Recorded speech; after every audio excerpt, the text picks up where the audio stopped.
Hi, and welcome to the Beetle and Grimm's Pandemonium Warehouse Shopping Network. Shipping Goblin Bob here is going to tell you all about our new Platinum Edition.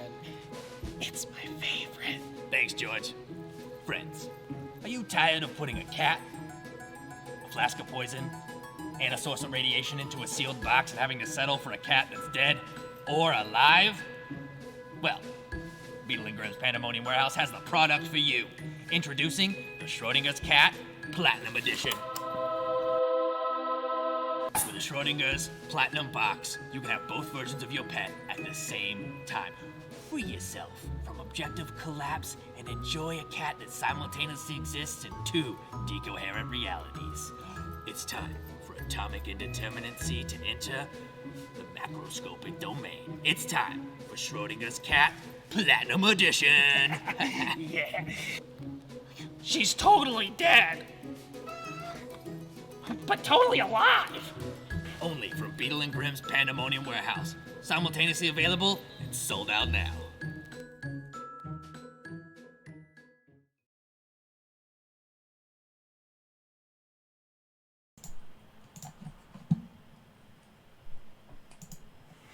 And we're back. Hello, welcome to Band of Badgers. I'm Dave, otherwise known as Kingsman, as you can kind of see the name there. Thank you all for joining us. I hope everyone is staying happy and healthy. We've got strange things going on around the entire planet. So just make sure that everyone's okay. You okay? I'm okay. Are you okay? Are my players? Are my players okay? We're good. You turn your mics on there. He's like, oh, find the mute button. Where is it? If you didn't know, if you joined us for the first time, this is the Rise of the Runelords game by Paizo. It's an absolute fantastic adventure, and this is episode 6, I think. We've actually made it this far. We don't have a special guest player this week. As you can see, we've bricked them up. But there will be someone very special here next week. We'll keep that under wraps for now. But do join us again for next week. Don't go anywhere now, just stay here. See, everyone's just like, oh, there's no guest, I'll go away. But no, don't do that. Stay, please. Obviously, thank you to all of our supporters. Check us out below. We've got some details in the window below me. Everyone who supports us, to show some love to everyone who's kind of following us, the audience. Whether you're watching this live on Twitch or on YouTube, there's discounts for you below, so do kind of check them up as they come around. And as always, a very special thank you to, of course, Beetle and Grimm for sponsoring this show, channel, and everything else. We've got tons and tons of good stuff. This is October the 1st. We are now counting down to the Beetle and Grimm, as you can see, the complete Character Chronicles booklet Kickstarter that they're doing.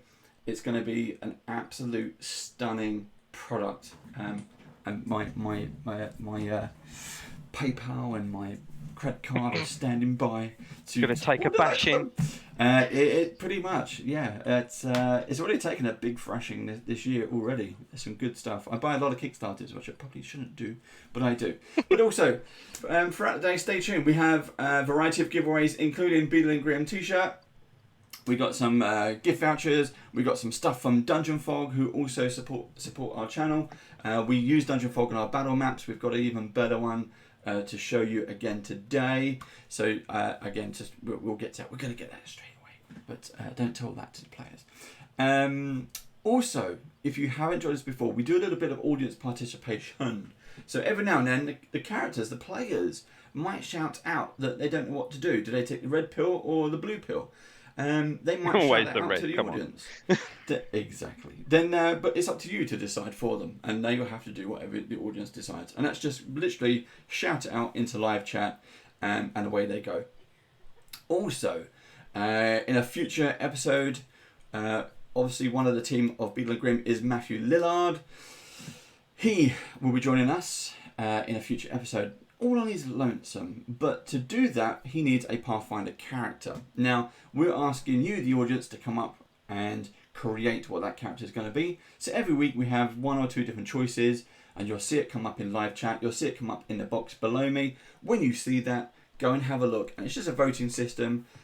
We've chosen the ancestry, the class, the weapon system. the.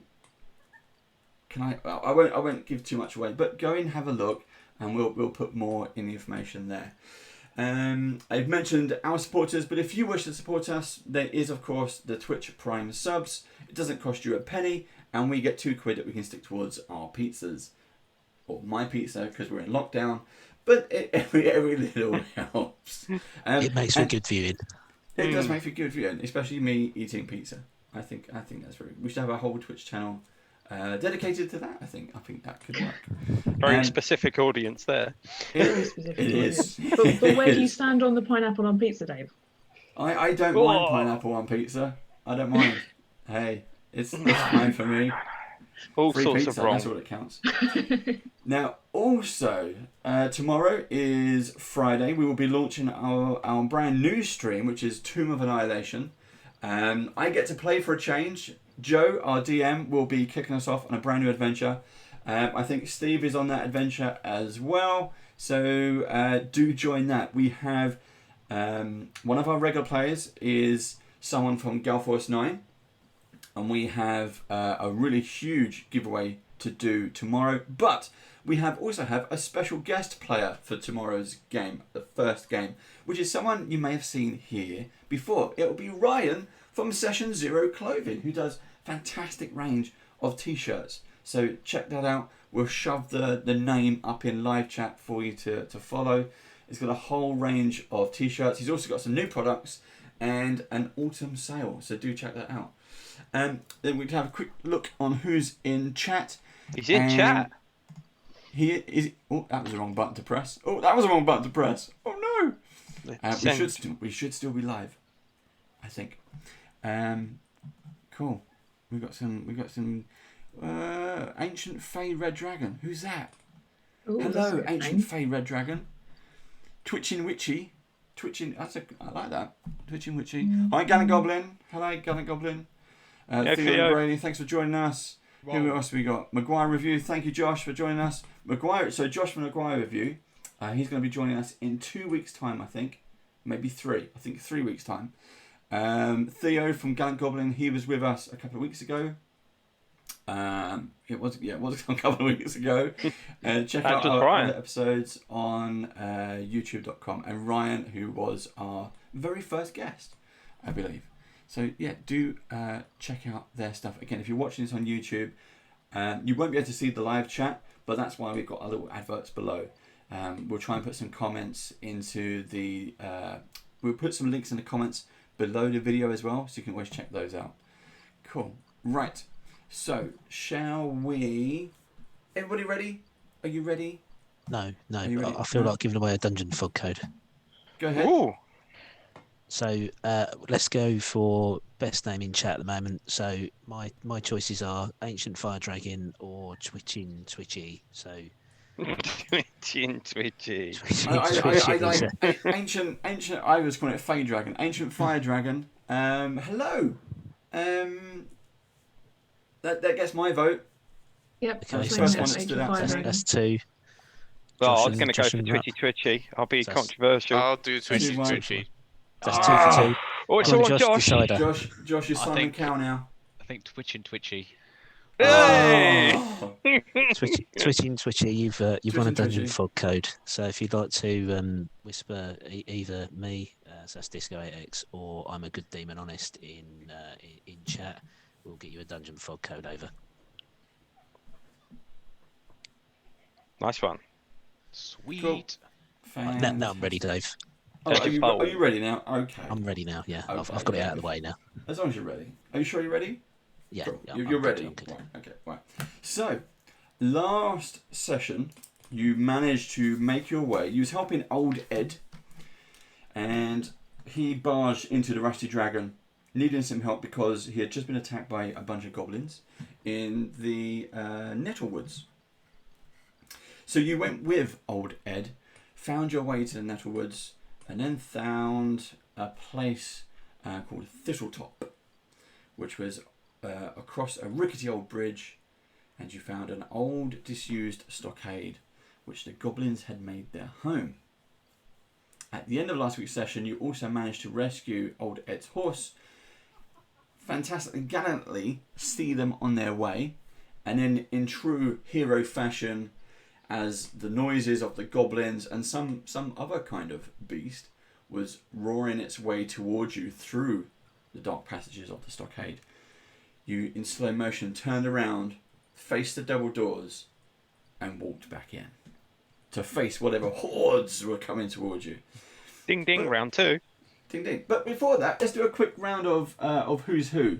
Let's start with Steve. Can you introduce your character? Just tell us your name and what you do. A little bit about you. I'm Elias. I am a professor, a student of Thessalonian law, history and society, and I'm a wizard at heart. I'm a student and practitioner of all things arcane. And I have a blue coat, a blue hair and a blue beard. And Josh. My turn. Harrison Foxglove is the character I'm playing. He would probably introduce himself as a dolphin shaver, but Now you have to explain that one. A dolphin shaver. Oh, wow. You see how dolphins are always smooth. Sounds like a euphemism, I'm not going to lie. Anyway, so Harrison is a noble man who he likes to run around stabbing things, jumping over things, Nobly. pushing things into Elias and Rupp. Back flicking off tables. Back flipping off tables, also jumping on tables and falling Full of over on glass. tables. But yeah, Acids. getting acid attacks. Yeah, he's very much. If there's danger, he will run into it, literally. Yes, If there's a need to be grazed, Harrison will get it. and if he's And injured, he'll whimper it off about it if he's afterwards. injured, he will make a big scene about it. And yeah, so he's a swashbuckler, and he gets panache. And how we describe him getting panache is he twizzles his little moustache. So there we go. There is the complete character chronicle was there for Harrison's character. The only thing he didn't show us was the birth certificate. Right, No. Chris. Hi, my name is Rupp. I think I'm a cleric, but not really sure. I like to help people. I stowed away on this ship and I kind of gained a bit of confidence with these guys recently, but I was a bit of a hobo before that. But yeah, I'm pretty good. I'm pretty lucky. Good. And you've got Werther's Originals. Yeah. You never Give me a they're sweet magic, drop. aren't they? 'Cause you I never think run out of them. I've had to accept that they are Werther's Originals now. Yeah, the It's chewy just, one. It's not the hard one. Oh no, the hard ones are better. All right, the hard Oh one's god, not did I chewy. just say that? I'm not a fan of peer pressure, but Rupp gives in after a while. And Sharon. I'm playing Yelena. She is a sailor. She's grown up near the sea or on the sea, pretty much her whole life. But she decided to get away from Riddleport to a bit of space and get over some stuff, and also develop her druidic skills. She's kind of fallen in with everyone, and I think at the moment she feels like she's gained another younger brother in Harrison, but possibly more reckless than any of her other brothers. And finally, Jeff. Hello, my name is Tokas. I am a fighter and lover of life, half brother to Harrison. And, you know, I like to look after the group if I can. Right. So, what can everyone remember from the last session? Let's do a player side recap because Yelena wasn't there. So it's down to the four of you. It's having a lion. Oh, was she? Yeah. Oh. I think Rupp could describe it quite well. I don't know. Rob, you have the best memory. You do tell us. So what we did, we started off. We made a great plan, right? We made a great plan in the bar, and Elias was the head of it, and he I'm said, putting myself back on mute for a reason now. Okay. he I said, just got a message last week that said, "Come back." They didn't plan. he said that we should walk. So this Ed guy walks into the bar, and he says, It's the start of a Why bad joke. And Ed walks into the bar. and he's looking after a horse, and his long face. So he's It is a bad joke. He has an unhealthy attachment to his animal, and it's been captured from him. So our plan to save the horse was to go into the woods where he was attacked, and then make a new plan from there, because we don't know what's happening. So we went out there and made a new plan, because there was tracks there that we found that walked us all the way to a big head, massive head that was over a bridge. After we nursed Tokus over the bridge, we well, there's a bit before that, I think. Yeah, we Was there a bit before that? There was the goblins in a brush, wasn't there? Mm. There was the cat creature and the goblin with the flaming Yes. sword whip. Yeah, so And hold on, there was the giant-sized Ed, where I definitively won 1 gold piece. well, we gloss over that a bit, but so we went into this brush bit, and the goblins kind of we took them over a gate, and we went into a bit, and goblins ambushed us with this big cat with a orange stripe down the thing. And then this guy was an expert negotiator and got out of every logical mess that we put him in, and one of the goblins managed to escape by expertly using his diplomacy. He told us where the rest of the goblins were. Now he be chief. And about the brute. Yeah, apparently he's chief now. If we defeat the goblins. Yeah. And then we nursed Tokus across the bridge, and we're in this big palisade kind of house thing on top of a giant stone head. And this palisade is made out of like ship parts and things. Yeah. And then we fought some dogs, saved a horse, Ed galloped off. I don't know what he's going to do to him once he's in town, but the horse seems fine. I hope he seemed happy. Worrying about a horse. The horse was happy. Yeah.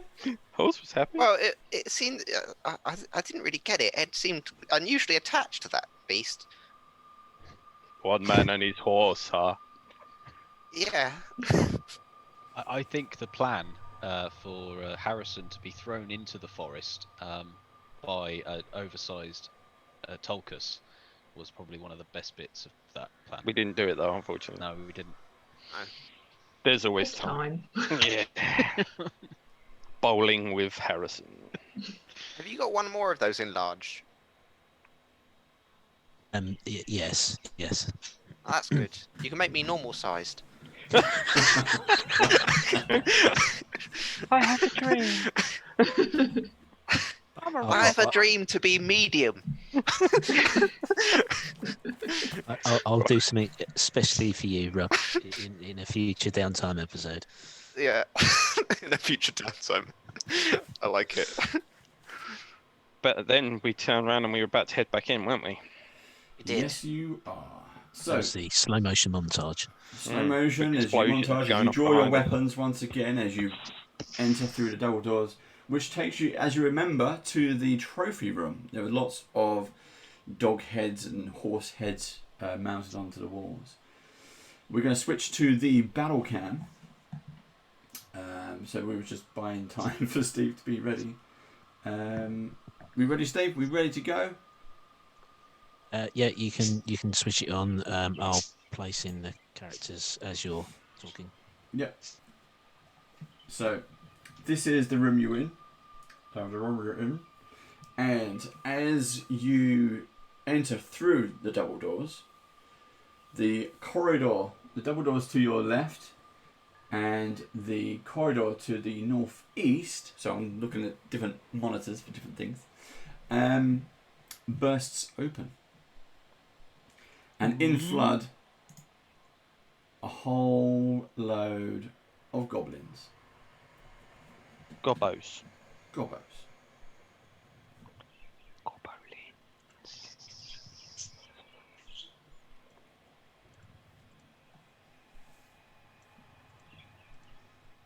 So just wait for Steve to catch up. There we go. So, everyone can go straight into rolling for initiative, please. That's a lot of goblins. A lot of goblins. Ah. Ooh. We just go strolling back in and see this. Is that? Yeah, literally, as you kind of walk into the middle of the room, all gun, weapons drawn, you just hear and see all these goblins just filter into the room. And they were like, Longshanks, get them! Cut them up! So, everyone done initiative? Everybody ready? Aye. Yep. Okay, Tolkus, you're first then. 21. Okay. Yelena. 15. Rupp. I got a 26. Well done. Good roll. Elias. 21. 21. And Harrison. 14.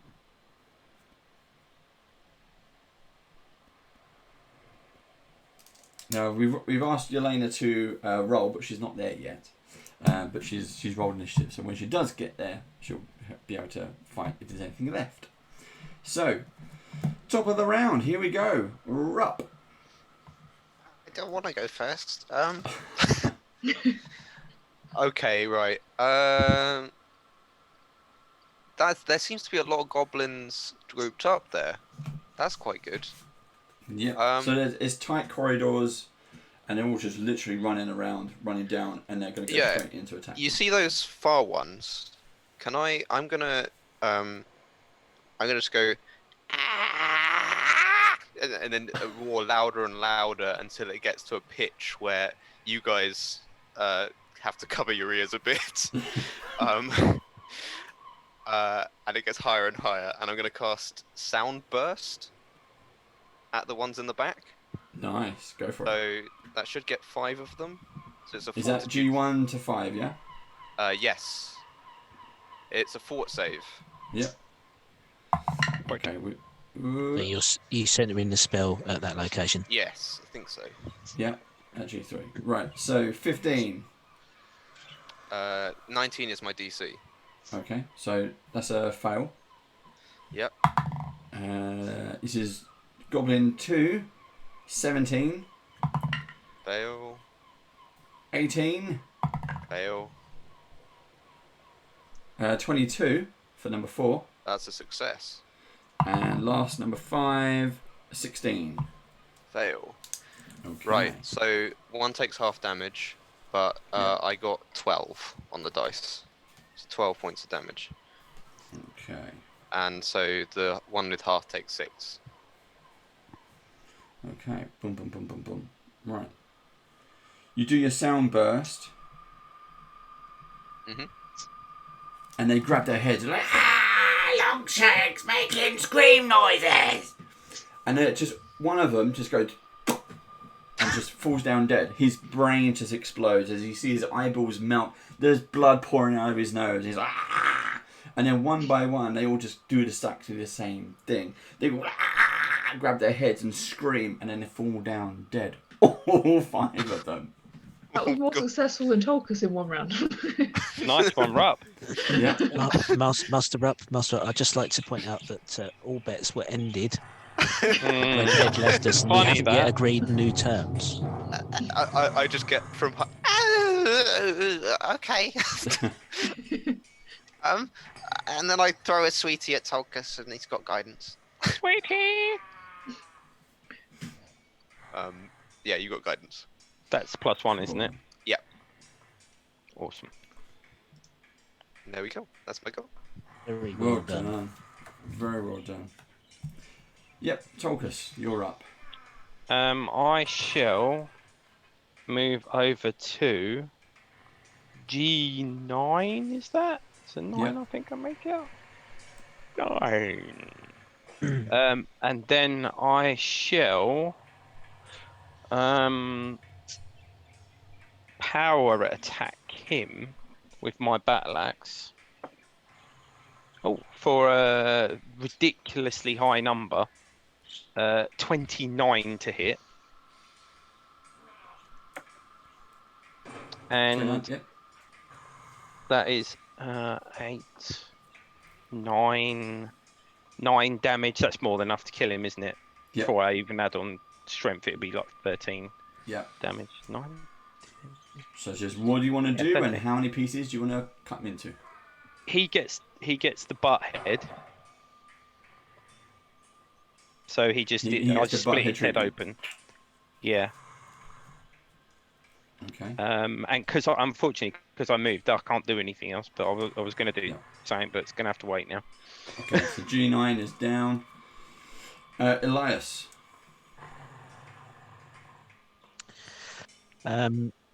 So that one is down. There's only one left. I'm going to move 10 feet to 15 feet to there. And I would like to prepare a telekinetic projectile spell that I'm going to then launch when I see a target. Okay. Stand and hold. Right, goblins go. G10 sees what's going on but springs and attacks Harrison. You ready, Of course he Harrison? does. Yep, ready. Right. So Dog Slicer comes out. Ooh, 16. Does not hit. Oh! And then he gets his next Dodge out of go. the way. I got a natural 1. The cards. Oh man, it's early to be pulling out the deck. It is. I mean, come on. This is the first. Just in it's addition to your card, I would like to use my opportune riposte, which means that if you have a critical fail, aka natural 1, I will have to roll against something, which I just need to double check, and I can choose whether to attack you or disarm you. Okay, well, according to the card, this is the fumble deck from Pathfinder. It's a critical fumble deck. So he goes to do his second attack, which gets a natural 1, and instead of hitting Harrison, he manages to cut his own hand and takes Well, 1d8 persistent bleed damage Ouch. on top. He rolled a 3. Even I feel sorry for him. Yeah, so he was recovering from the sound. That's yes, he comes from, and cuts his own hand off, basically. Right. Is he still alive? He is still alive, just. Then, Goblin 6 can't see you, but they will move up. So, 6, 7, and 8 will burst into room as far as they can. They've got 30 feet movement. 5, 10, 15, 20, 25. Let's surround Elias. Oh, that's not good news. I've seen this movie before. Here we go. 3 goblins, 1 room. And then we're doing in order. G6 is going to attack Elias. I get my held attack first, please. Oh yeah, go on then. So you see these 3 goblins clambering over the bodies of their fallen comrades. Come dashing around the corner. What do you want to do? I shoot number G6 and I hit an armor class of 11. So that's a Okay. miss, I believe. That is a miss. Okay, that's what do my you throw going then? over. What do you pick up I- and throw?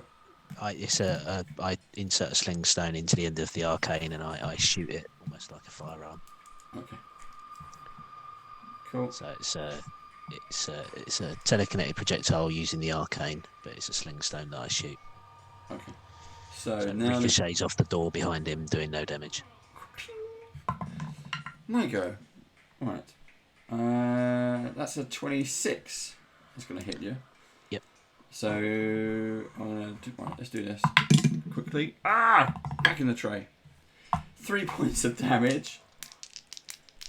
And then G7 is 14. Miss. He's a miss.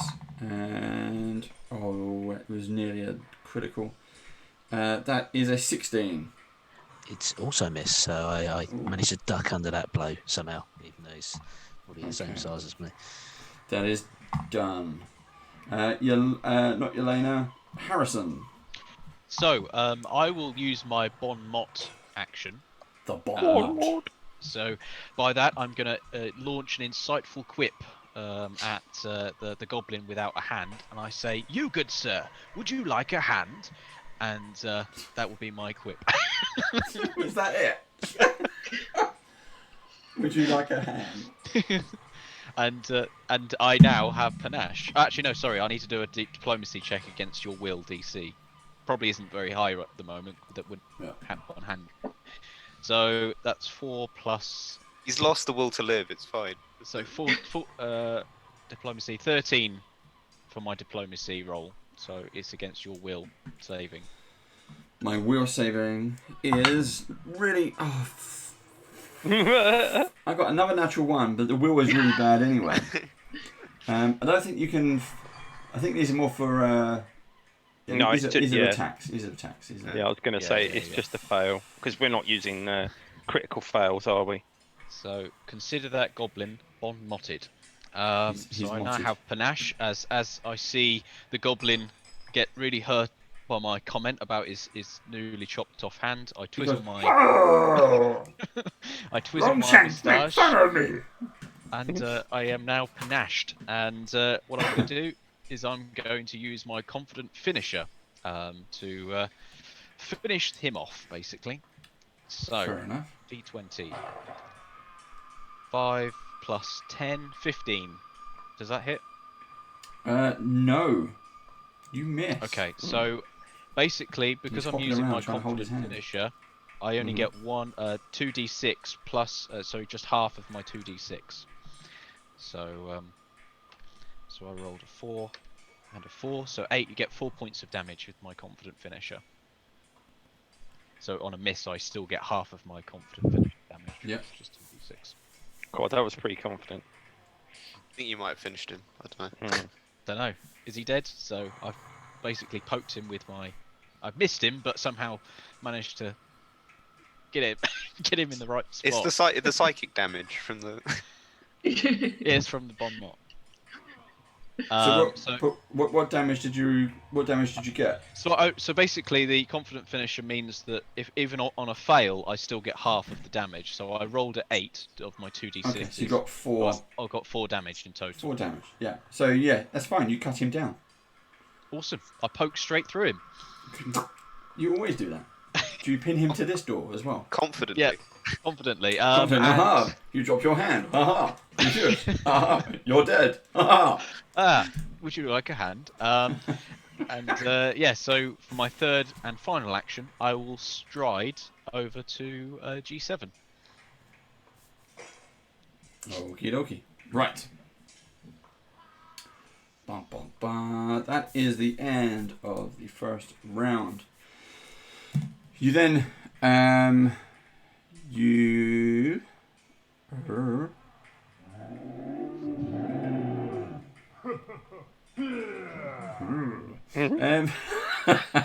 Oh, really? There's some sounds from Sirenscape. Right. You see, just behind G8 there's a single door. It bursts open, and conveniently 5 brand new goblins, numbered 1 to 5, burst into the corridor and start filling up the place. It is convenient. That was as if it was planned.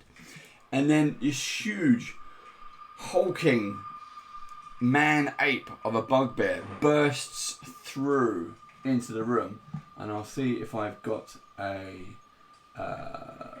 picture for you. Let's have a look. There we go. He bursts into the room. He's got this kind of giant flail that he just drops down. He's barging past all the goblins, just trying to get them out of the way. And you see around his neck, he's wearing quite a disgusting necklace of elven ears that he's collected fairly recently, perhaps. So as he barges into the room, he is going to join the fray. But then also suddenly, because we like suddenly you hear the double doors behind you burst open, and in struts Yelena. The cavalry is here. Alright, what's going on? What the Fuck is that? Yelena, join the fight. Come on. Okay, I need to have a word with you about getting the plan about Sandpoint later. But priorities. I need to deal with that first. Oh, Yelena, I think we upset some people. Is this a royal we? Have you been upsetting people again, Harrison? Yes. Exactly. Okay, Rupp, you're up. Okay. Harrison, are you hurt? you dealt with one goblin. Well, you see my moustache is very twizzled right now. Yes. Are you hurt? No. Okay, good. For once, he's not hurt. Okay. Well, Right, actually, to be fair, my ego is slightly hurt. Okay, right. I cast fear on the Bugbear, if I can do that, please. Go for it, yeah. As I make an extremely scary face, which to him looks scary, but to you guys it looks something like...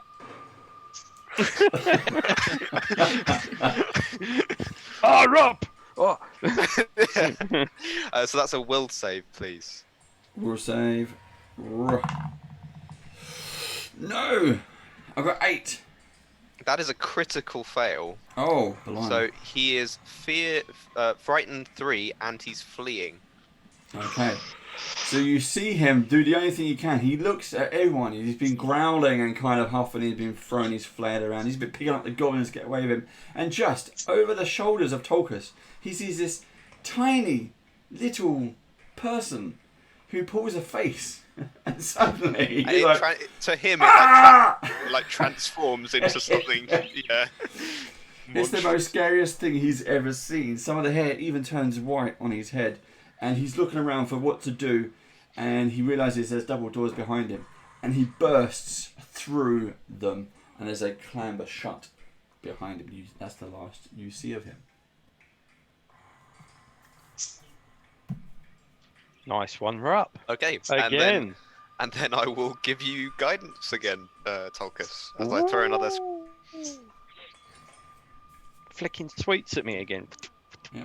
Tolkus, you're I up. have no Followed by teeth left Elias. at the end of this. Right, as a free action, I will drop my shield. As one action, I will equip my hatchet in my left hand. So I'm now wielding battle axe and hatchet, which leaves me with 2 actions.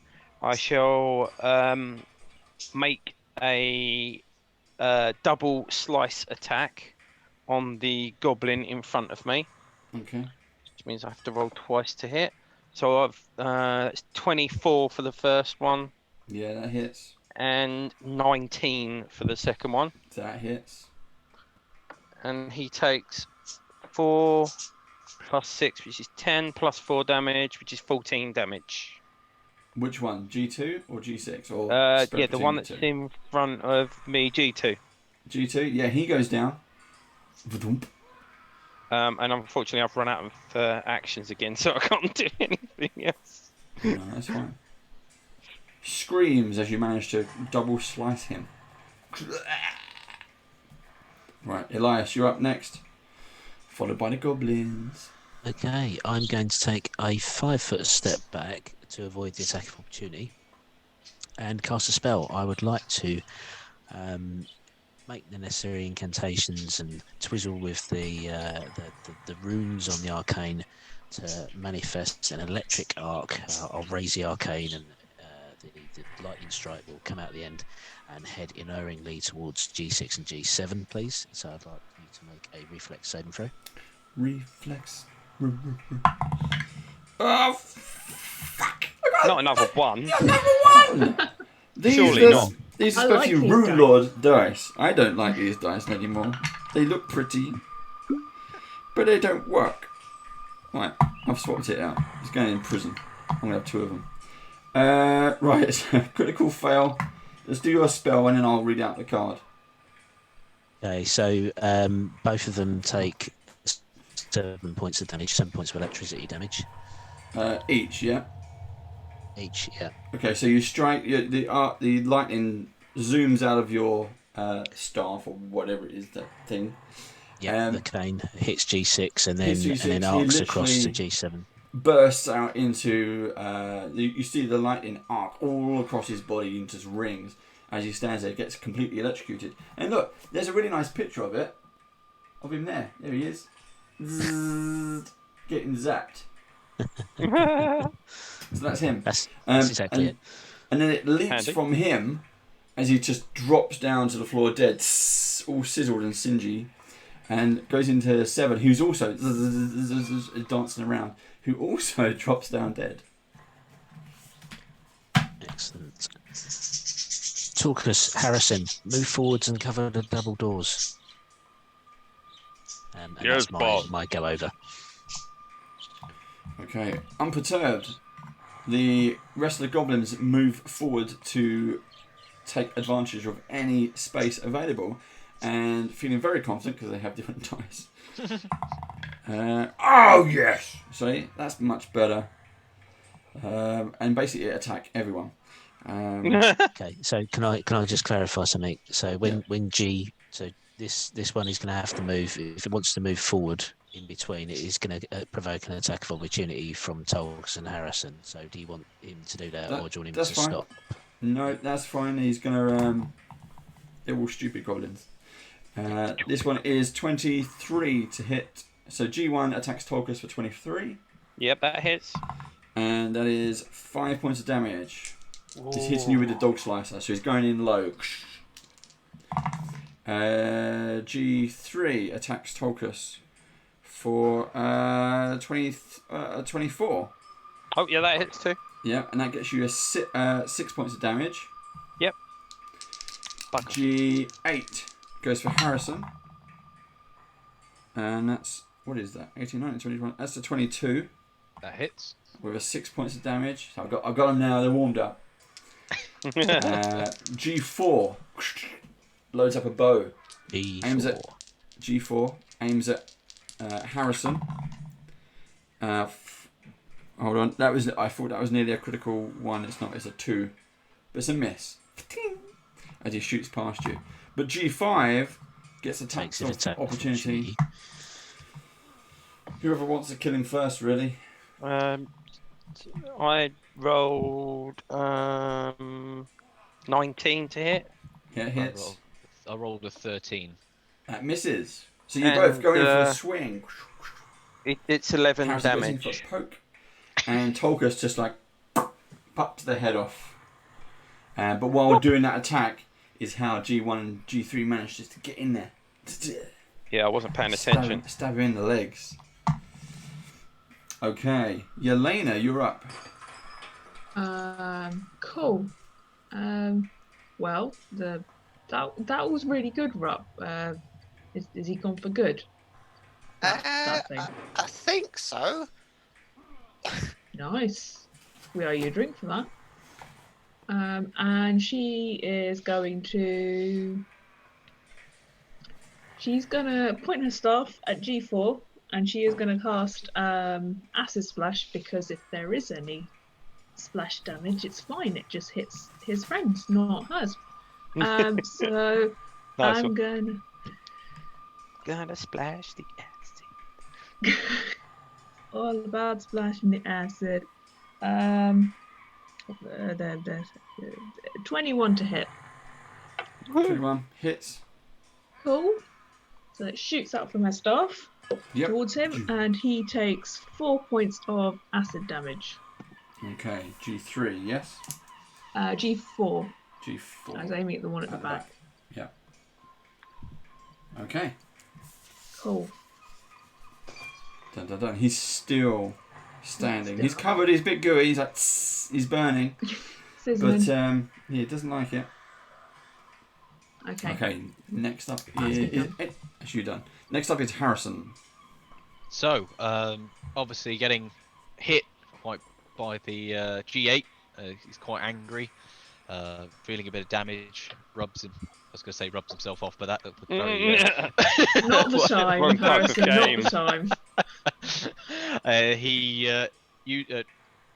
basically screams at G8 You are a horrid, horrid person, or goblin, and uses his bon mot to gain panache again. So I roll 12 on my diplomacy. So against your will saving. So you need to get 12 or higher.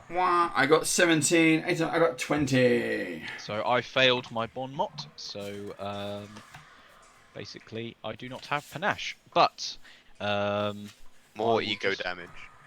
Sorry, or More I just have ego damage. But so with not having panache, I'm just going to use my normal attack, and I rolled a 16 plus 10, so that's 26. I think would that be a critical success? Depending on its AC, if it's 10 or higher. We're not doing the 10 plus. We're only doing criticals on 20 natural ones. 20s Okay, and fine. natural ones. Right, okay, so it hits anyway, that's fine.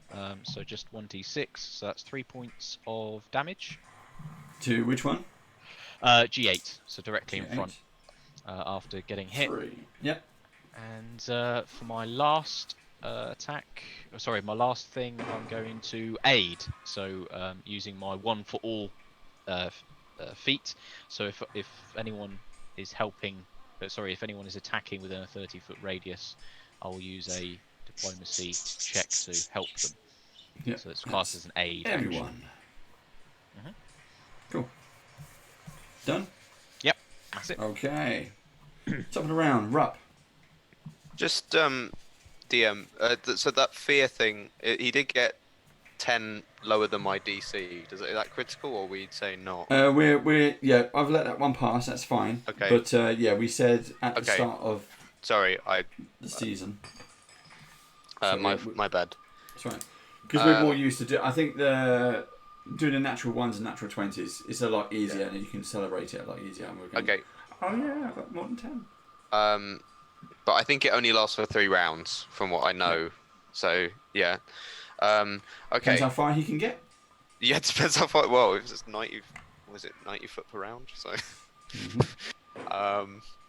Yeah. Then I will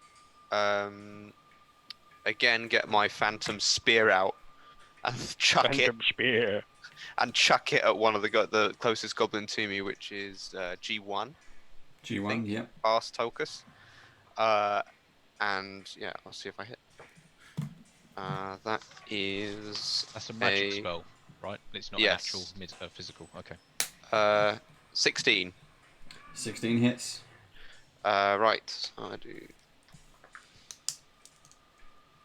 That is 6 points of damage.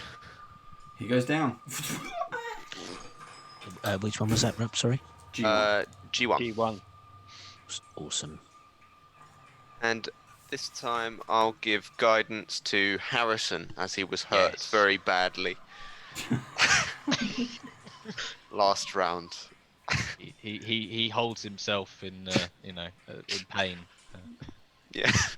Okay, Tokus followed by Elias. Right, I am going to do. Tokus is laughing. He's ha ha ha ha ha, little goblins, fools, and he's going to attack. I think it's G3, is it? That's next to him. Yep. G3, normal attack with a battle axe, and that hits an armor class of 17. Hits. And he takes 7 damage. Ooh. Yeah. He's down. And then I will take a step forwards diagonally to be in front of G4. And I've got 1 action left, so I'll make an attack with my hatchet at a -4 because it's my second attack. Yep. Don't think that's going to matter. It's a 19 on the dice plus 12. It's So gonna that hit. hits 2. He takes a d6. And he takes 8 damage. Oh, he's gone as well. Nicely done. Nicely done. And then I said, "See, foolish goblins!" Ha ha ha ha. Okay, Elias. Battlefield is empty now. What do you want to do? Those G8 left, didn't they? Yep. I'm going to. Do you know what? I'm gonna go move to there. So that'll be one action to move, and then I'm going to step through the double doors, and I'll hold my actions there because I can't cast a spell. Okay. Because that's 2 actions. So I'm just going to move to that location and then wait for Torcus, Harrison, and the rest to catch up. So you step through the doors, so a set of double doors, into a 10-foot wide, 15-foot long corridor, which ends at another set of double doors. Are they open or closed? They are slightly ajar. Something's obviously bashed through them. So that's why they don't kind of align properly. But there's nothing special about this. This is just a corridor. Okay, all right. But it's obvious that's the way the Bugbear has gone. There's no other way out of this. There's no other way. It's a one-way corridor. Okay. Right, that's my go. Thank you. Okay. My go. I'm going to continue attacking Harrison because As you do. the goblins are completely silly. But we are Doesn't going like the bomb mob. No, so I got 25 to hit. That hits. And 6 points of damage. Oh, Does dear. not like any of that as he gets you with the his dog slicer. I scream out in pain, and I go, "Rub, help me!" And then he's going to try and leg it. So he's going to run Have you back grazed down your knee the again, corridor. brother? Do we get attacks of opportunity on You G8? do? Oh, Yeah. if he legged it past us, yes. Yeah. So he's run back down the corridor. Okay, so To Dungeon Fog Master. 29 to hit him. Yep. 15. that hits. Harrison, you missed. So you went to I stabby was too stab much and in missed. pain. 12 Yep. damage. Yeah. Well, and 8 on a D8. Twice. Tulkas obliterates him once again. In fact, let's say that I put my axe out in front of him as he started running, and as he ran into it, his head just came off. Yeah, you can do that. That's fine. I just realised I had guidance. Yeah, he's got +1. So it would have been 16 then. But anyway, it doesn't matter. He's dead. You got. think- That's why. That's why I tell you to have a 20 minutes note we paper. killed him. Don't worry about it. Yeah, I forgot. Yeah. I forgot. You Bang. write down those notes. Right. Are we? Oh, and yeah, if we're semi out of combat, then I'll pick up my shield and run to Elias. Yep. So you're kind of out of combat for now. Okay, so you burst through double doors. You see Elias. He's only just still in the corridor. What's everyone else doing? Harrison, are you hurt? Yes, my friend. I've Right. taken a bit of damage. A bit of Right. healing. I get my new travel bag on my pouch that I got from town, and I bring out a big syringe. I just Here, put it. here, Rob. Just go, That's an Yelena turns around to attractive bum watch bag this you have there. amusedly. I just go and stick it at him and let's see how much I heal. It's not an enema, is it? No. You Yeah, get to think there. 8 hit points back, Excelente. but I can't do that again to you for the rest of the day. So Right. Harrison, you're looking better already. Oh Everyone- yes. everyone else can get more. Hang Like on a that minute. talking dog. Harrison, have you done something to your tash? Have you burnt your tash or something? Have I? I think been it over looks like, twiddling looks it. like you've lost a little bit of it. Well, I've been playing around with it too much. It's Well. taking a bit of beating. Well, it does damage. You shouldn't be doing that. I need some more wax. So Elias, what were you up to? So, I'm now that I've got Tolkus with me, we're well, Tolkus. I think we should head after this bugbear. I'm pretty sure I recognise that spell erupts, and it's not going to last forever. We should maybe move up into the next room and try and take advantage of him while he's still scared. Oh, I don't know about taking advantage of him, but we could take advantage of the situation. That as well, Togus. Okay, let's go split his head open. So we'll move up into the next room. They seem to be leaving. Yeah. Shall we follow them? Yeah. I mean, Tolkien can look after himself, but Professor maybe needs a bit of help sometimes. Harrison carefully walks over with a slight limp. Basically. Great, he's bloody knee again, isn't he? Playing. Brother, stop grazing on knee. Yelena's going to walk up and just slap him on the back. You're right, Harrison. Oh, that's another 2 points of damage. So, Dungeon Fog Master, can you bring the screen down a little bit, please? Just a little bit. Yeah, I can. That's it. Just there. That's all good. Yeah. So, as you kind of, the doors were slightly ajar, and you've walked into the room, and as you do that, you hear everyone else coming up behind you, which is good. So now you have backup. This large throne room, by the looks of it, is decorated with hanging furs. Along its walls, it's mostly black and red striped fire pelt skins, various dog pelts, and in some cases almost look like horse hides. There are, in the middle of the room, as you can see from where you kind of come into the big throne room, there are 4 support pillars.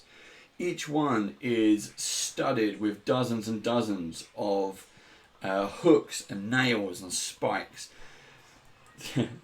morbidly decorated with all kinds of severed hands. Some are human, some are goblin, some are, you're not too sure what they are, and all in various stages of decay, and you can smell it in the room as well as you come in. To the northeast is a wooden platform supporting a throne heaped with dog pelts and horse hides of all kinds. There are dog skulls which adorn the armrests, and there's a horse skull that leers over the throne's back. Now, sitting just in front of the throne is, I'll bring up a picture actually, is a goblin. This is the room of the hand-me-downs. Yeah. Oh, not that one. That's Brute. In the just in front of the throne is a goblin. He's got a sharp, spiky, dented crown on his head, and you can see he's got a very kind of big dog slicer, extremely sharp. And he's got various things around him. He's wearing a breastplate. He's got a horn and what looks to be a keyring of dangly keys, all different shapes and sizes. However, as you've come into the room, he jumps up on top of what appears to be a giant gecko and swigs some kind of bottle. There's a drink in a bottle. It's a potion bottle. And drinks it and smashes it.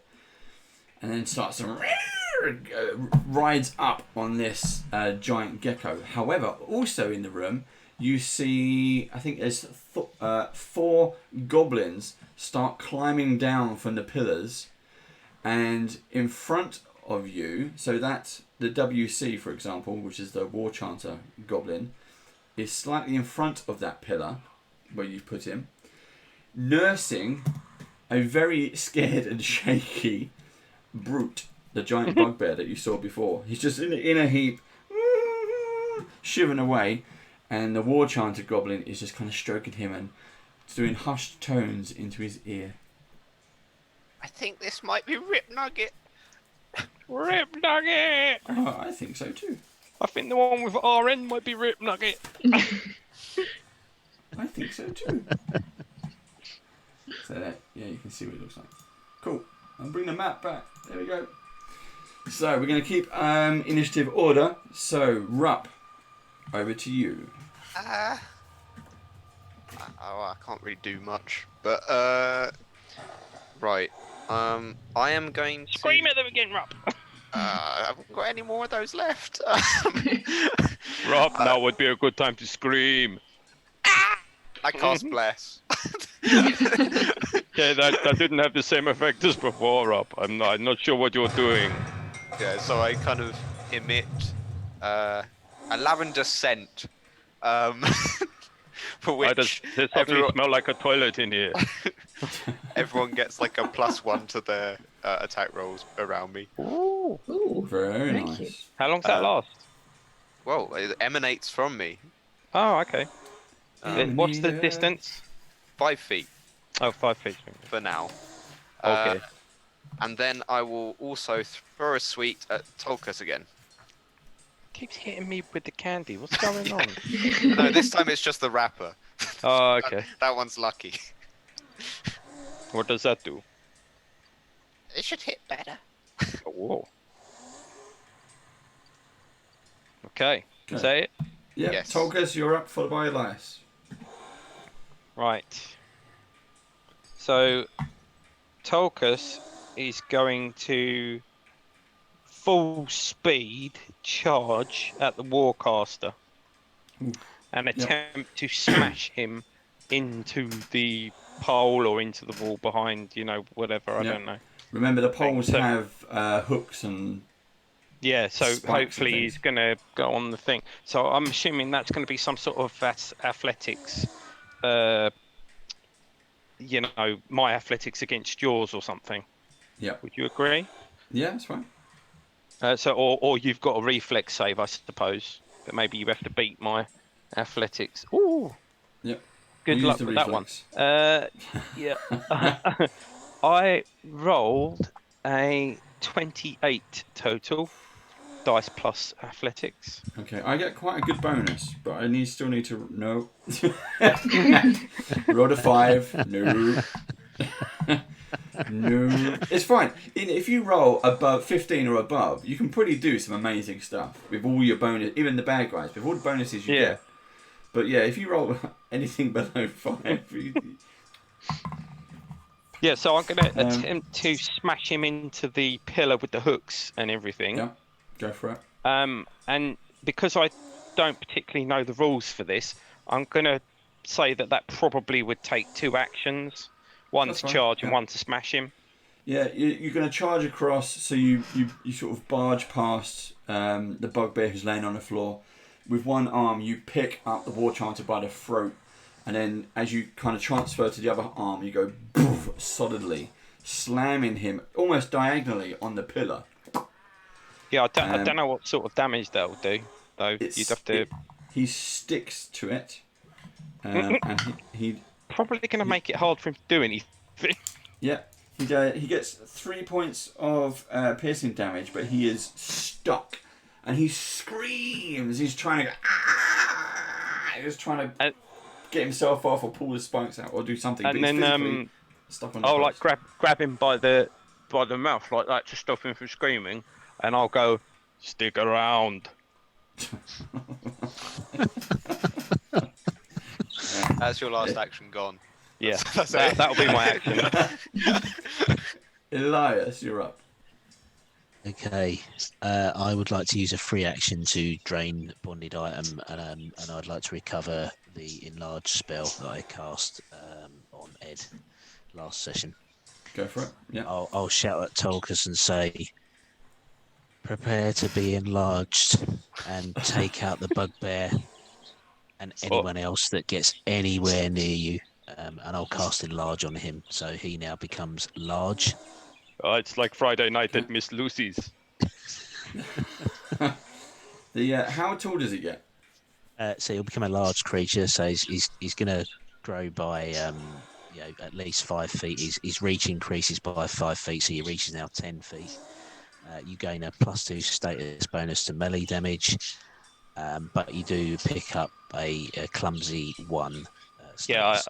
I think if I remember, that's -1 to things like saving throws, like reflex, isn't it, and stuff. Yeah. Yeah. But your reach is 10 feet, so Cool. park yourself in the middle of the room and unleash hell on everything. So when that happens, obviously Tolkus is going to let out a bellowing sort of like, Yes, large Torcus. You know, it's the Hulk moment. I hope you've got your elasticated pants on. Stretchy pants. Yeah, I made sure I have the stretchy pants on, Prof. Don't worry. I'll then shout at Harrison, get up here, Harrison. Cover me from these goblins. We can't have them getting in close. And that's my go over. Okay. Then it's the goblins. The water chanter is going to try to and fail. Get himself off of the post. C1 and C2 are going to rush over to Elias and attack. So that would pass through Torcus's area of threat for C1. Yeah, because C1 would, yeah. Otherwise the post is in his way.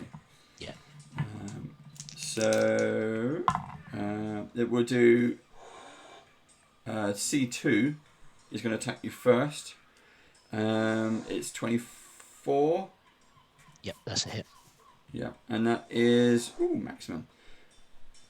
That's 11 points of damage, Steve. That's an ouchie. Ouch. Yeah, that's an ouchie. And Tolkus, I'll let you get the attack of opportunity on C1. That is a 17 to hit. Yeah, it hits. And it takes 8 damage. 8 damage. 4 okay. on the dice, plus 4 strength. C1 takes 8. Okay, cool. He's still standing, this one. Mm-hmm. Takes it like a trooper. And then C3, cunningly, sorry, steps... so I hate to point this out, seeing as it is an attack on me, but you haven't attacked me with C1 yet. Oh, yeah. Well done, Steve. I will attack you then. 18, 20. Yep. That is. With 4 points of damage. Oh. How are you looking? You're still up. You're still up. Damage. Right. I'm still up, but I am damaged. Harrison, I told you to step up. And then C3 Waiting. will sidestep to his left, so he's going sort of 2 steps to 4 o'clock. Sort of there. Perfect. Yep. And then he draws his short bow and fires. At me also. At you, yep. Yep. That's a 20. That also hits, yes. And that's a 1 point of damage. Just be fair, it wasn't 2 on the dice. Yep. Okay. I'm still up. Still standing. Well done, Elias. Yelena, followed by Harrison. Here we go. Definitely angry Elias. Fair enough. Yelena sees Elias take these quite brutal hits, and she's not very happy on his behalf. She wants to do something, but she can't quite get through, so she's just going to reach her staff over the professor's shoulder, and she'll cast Electric Arc on C1. Okay. And if that works, then it will bounce to the... Is it C2? C2, yeah. The one in front of Harrison. The one in front. So that will be a reflex save from you, please. Okay. Need to be an 18. No, 19, sorry. Oh, I got 9 in total. Got 9. That will not work. So, no, that failed. So that is 5 points of electricity damage, and then bounces to C2. Well, I guess needs to make another reflex save as well. No. No, you will also. That's the same again. Yeah. Your dice are betraying you. I know, it's not good. How much damage for C2? 5. Yeah, 5. Yeah. Cool. So did you roll 2 dice? Because you get 2 dice now. Because your damage goes up. Oh. Yeah, because we're now 3rd level, so your cantrip damage goes up. So it should be 2d4. Thank you. Add another 2 points of damage on then. On both Still of them. not going to kill him, but... It might. Okay. Still standing. Right.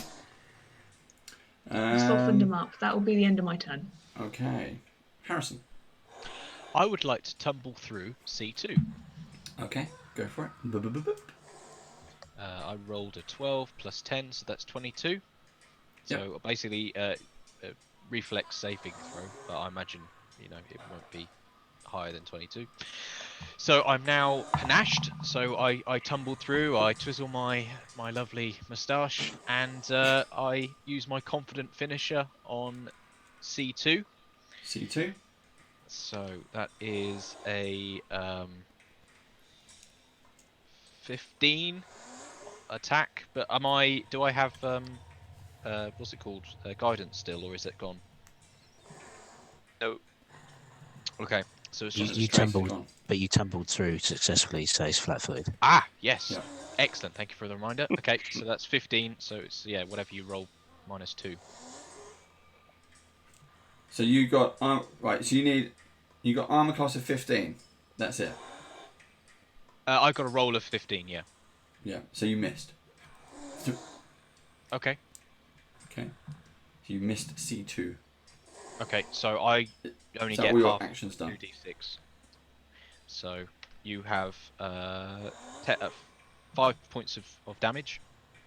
Okay. My confident finisher. And I will use my remaining action so that I tumble through, attacked with my confident finisher. My remaining action, I'm going to try and give my minor potion of healing to Elias. Okay. Yeah. Very noble. And that's my end of turn. Okay. Thank you very much. Right. Now, Rip Nugget comes forward on his... it's basically a giant gecko and charges into the fray. He's comes down 5, 10, 15, 20, 25, yeah. So he comes down south and then across, straight in, barreling into Harrison. I've got to find his card. Definitely, Elias is going to want that potion back. That's 25. That hits. Okay. And... Ooh, which one's that? Oh, that's good.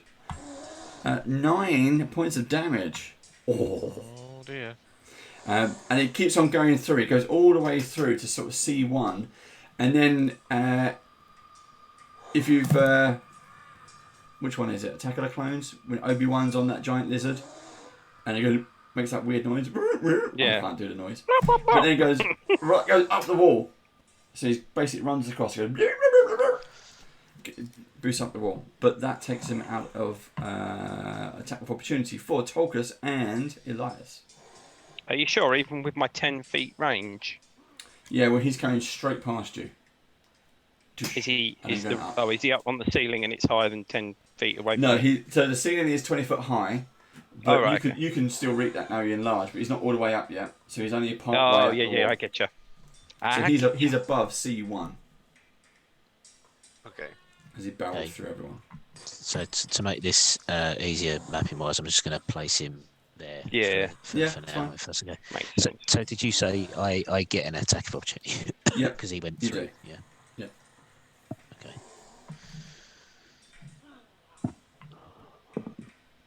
SF and RN are one thing, yeah? Yeah, it's the Yeah, same because thing. they're sitting It's on- sitting on the back of the other, yeah. I missed. Okay. So you managed to carry on. Tolkus, you get attack of opportunity if you're lucky. 16 plus 12 to hit, That hits. and he takes 11 points damage. Ooh, okay. Good hit. Nice. He manages to stay on the giant gecko though, as it goes round. Okay, Is that Tolkus- sound effects that I keep hearing? Yeah. Sounds like someone. Heavy that one. breathing? Or blowing their nose or something. Yeah. Vaping. Sounds like It sounds like someone somebody's snoring. vaping. And I that's thought probably it a was one joke, of but us, it's not on the but channel. I kept an eye on activation of microphones, and none of us were doing it. It's like, Yeah. weird. No, that's the throat sound of leeches. the gecko. Ah, okay. Yeah. Throat leeches. Throat leeches. Right, Rup, you're up, followed by Tolkus. Rup, you're up. Right. Can I move to behind Harrison? Like that's top right of C. Is that C9? I think. C2, I think. C2. Yeah. The C2 one is below Harrison, yeah. below. Yeah. The top right of that. Yeah. I can get. Yeah, can I move there? And then I would like to cast Heal on Elias, please. Heal. Healing hands. And I will roll my dice. Did I do your move right there, Rup? Sorry. Yeah, give One me a up. sec. 1 up. Thank you. And then, so you get a lot of hit points. You get 24. A lot of hit points. Ooh. You get 24 hit points. Bloody He hell. is a cleric. Yeah. And that's my turn. Impressive, Master Up. Oh, I don't know what to say, Rup. You've proved yourself invaluable this week. I feel like I should be giving you that gold piece back. I'm glad. As Rupp finishes his healing and Elias is healed, I say, "Will I be having that potion of healing back, please?" Harumph. What potion of healing? Indeed. Harrison, don't be so rude. You gave it as a gift. You can't just take things back. This It's is not how it beard oil. works. It was a moment of weakness, which won't happen again. Harrison, no. Right. Right, I think it's my go, isn't it? Now, or It is, is. if Tulkas. Master Rupp is finished. Right, Tulkas is going to, as a free action, drop his battle axe and his shield and pull out what now looks like the most enormous axe that anything has ever seen. Because it was a great axe to start with, but now it's increased in size, I believe, hasn't it, Steve? It has. Yeah. Because everything on me increased. So now it looks like a flipping, a giant's axe. Call it a greater and axe. and pulling it out takes 1 action, so I've got 2 actions left. And with those 2 actions, he will power attack the Bugbear. Ooh, he's laying on the floor, just like shivering with fear. Yeah, he's about to snap out of it though in the next round. not That's that what I know everyone's been that, counting. but, Yeah. Okay. And it's a 14 plus 12, so 26 to hit. You Yeah. also get +2 from guidance and bless. That's for I got +2 damage from the Yes, size, didn't I, as well? Yeah, so that is a 10 plus 6 plus 6. So that's 24, isn't it? 22. 22. 22 damage. 22 damage on the Bugbear. Oh, well done. Fantastic hit. So you slice down into the prone, scared, shivering with fear Bugbear. Don't try and humanise him. That's not fair. Sorry. And Rip Nugget, who's up on the wall, sees you do this, and he says, You long shag so evil! my mistress was right. I will kill you all!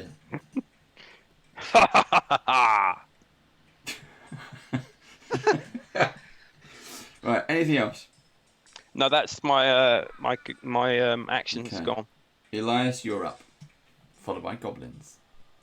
Okay, so there's Rip Nugget above me on his sticky gecko, C1 and C2 next to me, and I'm holding a potion of healing that I don't actually need anymore. So I'll take 1 action to hand the potion of healing back to Mr. Harrison.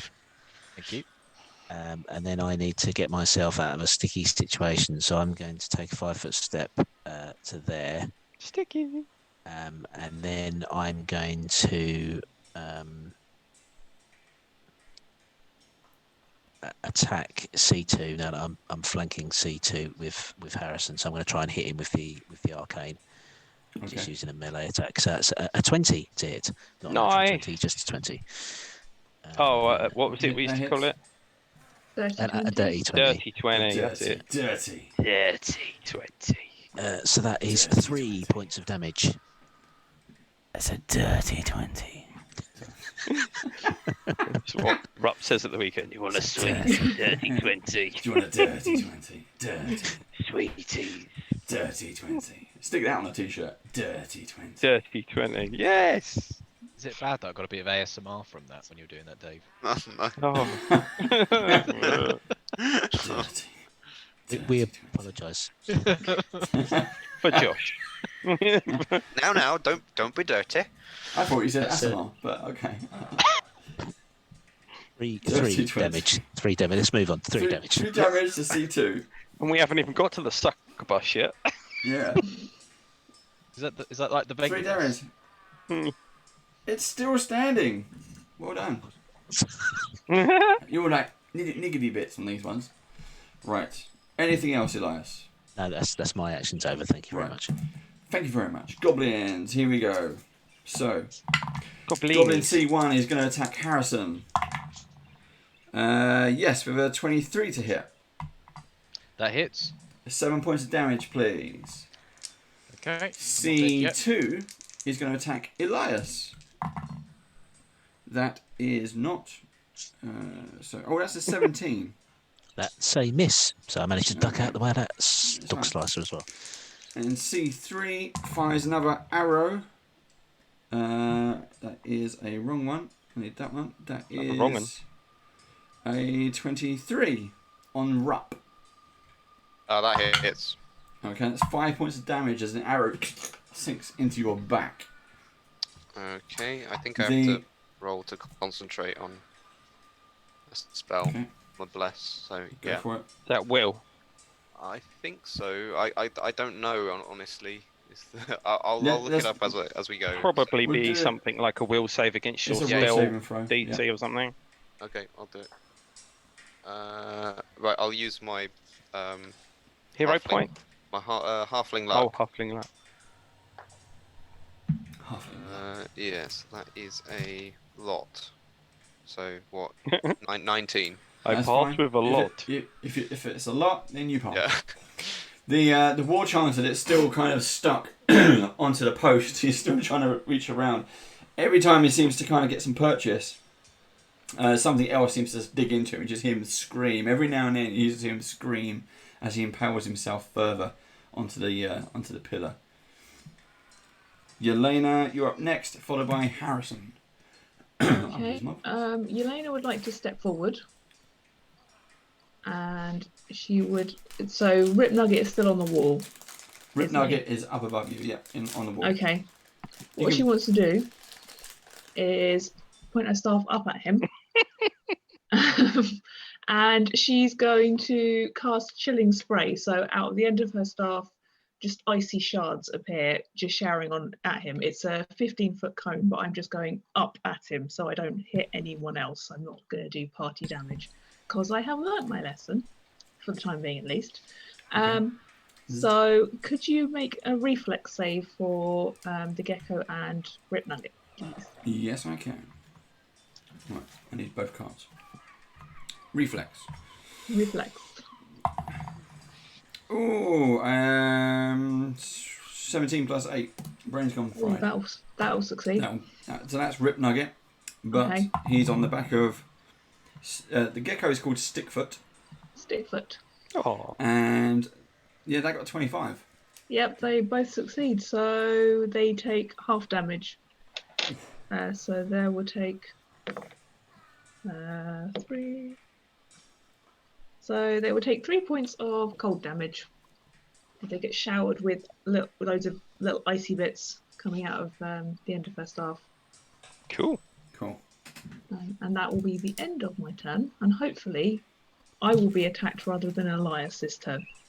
Whether that's a good or a bad thing, I don't know. Who knows? We shall find out. Harrison. I'm going to use my Bon Mot ability again. So I'm going to be doing it at C2, and I'll be saying, "I'll kill you and your friends, you ugly pieces of, I don't know, goblin." Ooh. It's more like, I'll get you, my pretty, and your little dog too. So 15 plus 10, so 25. Hits. So that probably Yep. hit success. So I have panache. I twizzle my moustache, and I will use my confident finisher on C2. So please roll good. Yes, 16 plus 10 is 26. So that's a pass. So 2d6 of damage.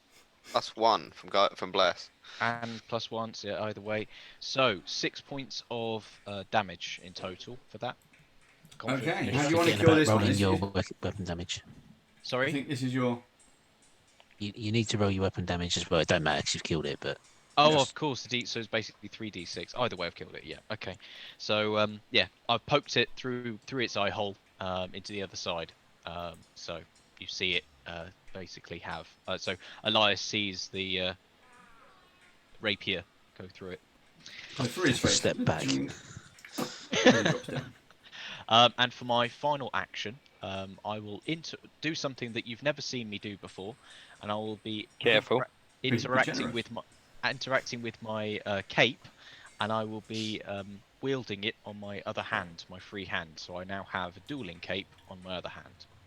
So You do realise that means no more twiddling of the moustache. correct. He says, Just wanted to check. That is your best move. Oh, my fatal weakness! I cannot have a free hand. I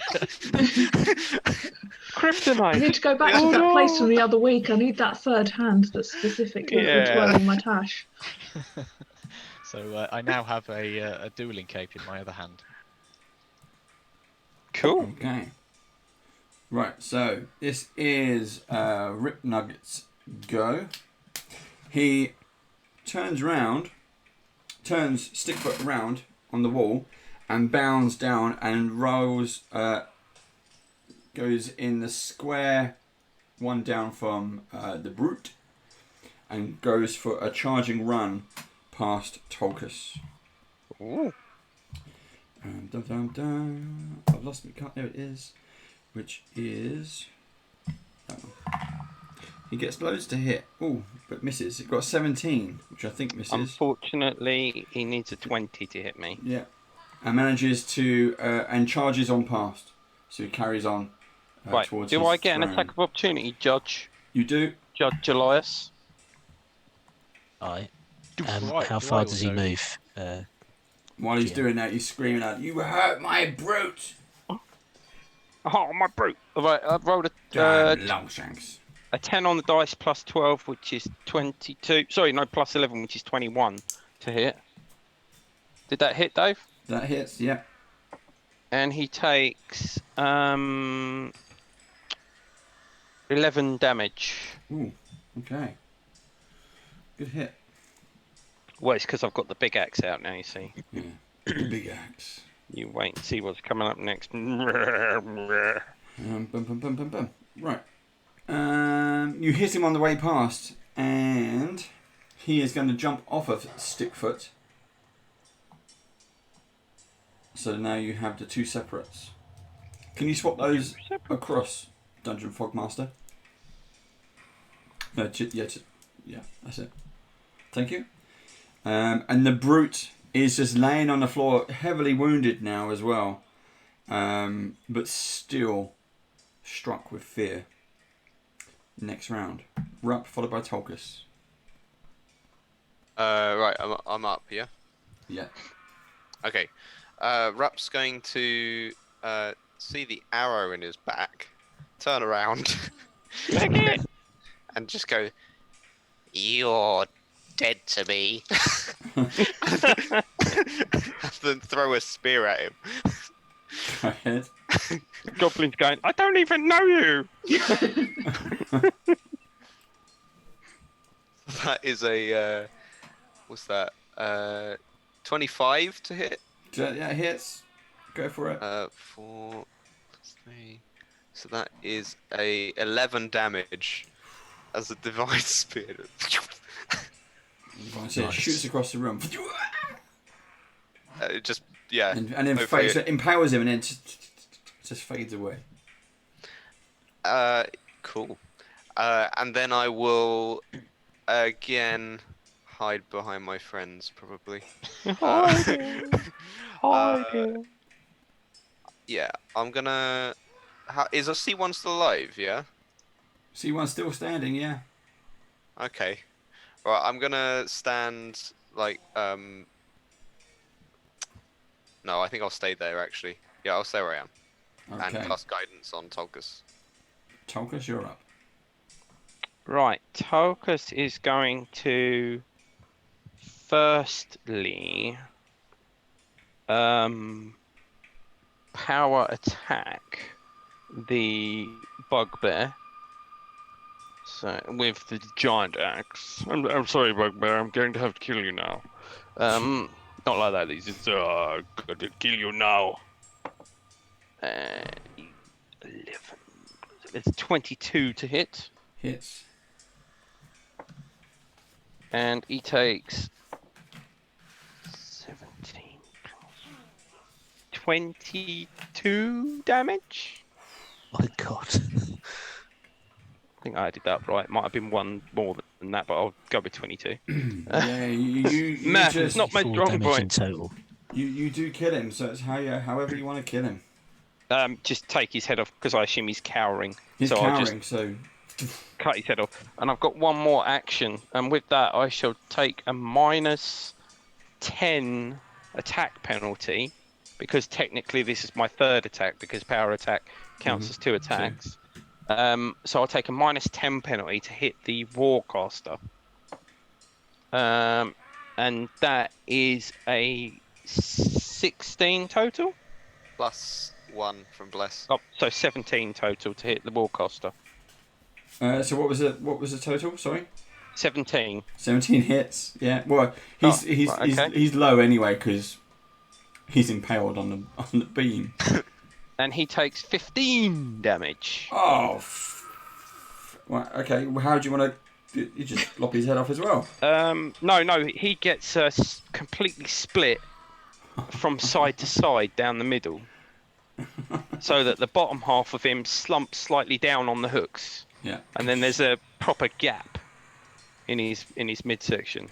He kind of looks back at you like. And then Tulkas points to him and looks at the others and says, "He had the split." Oh, dear. I can't heal that one.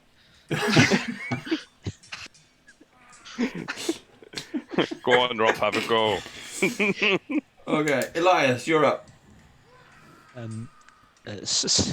Stunned with the sort of impact of making Tulkas larger than he already is, I'm a bit taken aback. I try and recover myself and take a 5-foot step forward into the room. Can I see Rip Nugget from where I am? Yes, you can. Okay, so I'm going to pull out a special sling stone from one of my many pockets that seems to crackle with electrical energy. I'll drop it into the end of the arcane and fire it at Rip Nugget, please. Go ahead. +1 from Bless. +1 from Bless is hitting an armor class of 21. Ooh. It hits. Okay, so that is going to be quite a lot of damage. So this is a spell stone that I have previously cast Shocking Grasp into. So Okay. I hit him with the stone. The Shocking Grasp spell hits as well. So he's going to take 2d8 damage for that. And I believe in your description, he's wearing a metal breastplate. He is, yeah. So that means he's going to take 1d4 persistent electricity damage from now on as well. Go ahead. So this is really crap because I rolled crap. So it's only 10 points damage, and I rolled 2d8 and 2d6. So +3 is 13 damage in total. Damn, Steve, you built that up, and I thought it was going to be like 50 points of damage there. You can build up as much as you like. It all depends on the dice. Yep. So I fire this crackling stone across the room, and it hits him unerringly in the chest, and electrical damage explodes across his body and continues to arc off all his metal objects and stuff like that, but for a measly 13 points of damage. But it looked impressive. Go me. It did look impressive, yeah. That's my go over. Right, Goblin's in. Okay, C1 makes his last charge towards Harrison. Oh, that is a 16. That's not good. That misses. Okay. And C3 shoots at Rupp with a natural 1. Whoa! He's still alive? How many has that been? C3 is yeah. Oh no, this one isn't. This one doesn't actually work. It says that you provoke reactions as you. Oh no! So you provoke reactions as if you used a move action. So does that mean that you get an attack of opportunity from like a ranged distance if you wish? I'm not sure that would be the case, but it would be interesting. Don't be fair. Why not? Can I throw a pebble at him? You catch the arrow and throw it back. Bring it back. Well, I've got this pearl dagger. Go for it. That I Oh found. yeah, throw that. Go on, yeah. Yeah, I'll throw that. That was returning, wasn't it, or something? No. Oh, was that the other one? That's the one that's actually worth something in terms of gold. The one you're money hoping away. we will all forget. Yeah, that one. Speaking of the returning dagger, who actually kept that? Did we Oh, sell I it? don't know. I couldn't possibly say. Rob. Oh, wait. So You said it. Someone has it. someone okay. has it. Okay, I wonder who. I got a 6 on the dice. I think that's not going to hit. I don't really have stats for dagger. I don't think I'm even proficient. So that's a 9. It'd be nothing. Yeah. That's a 9 to hit. I think it goes straight into the wall.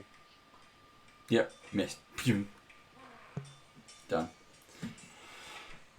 Right. I've got no one else. Right, Yelena followed by Harrison. Okay. Let's see if we can wrap this Yelena? up. Yelena would like to move in behind Harrison. Trip him over. Yeah, just knock him into C1. Then she's gonna draw her staff back and kind of thrust it forward and cast. So you'll see some acid go forward, but rather than like a splash, it's in the shape of an arrow heading straight towards Ripnucket, and she's casting acid arrow.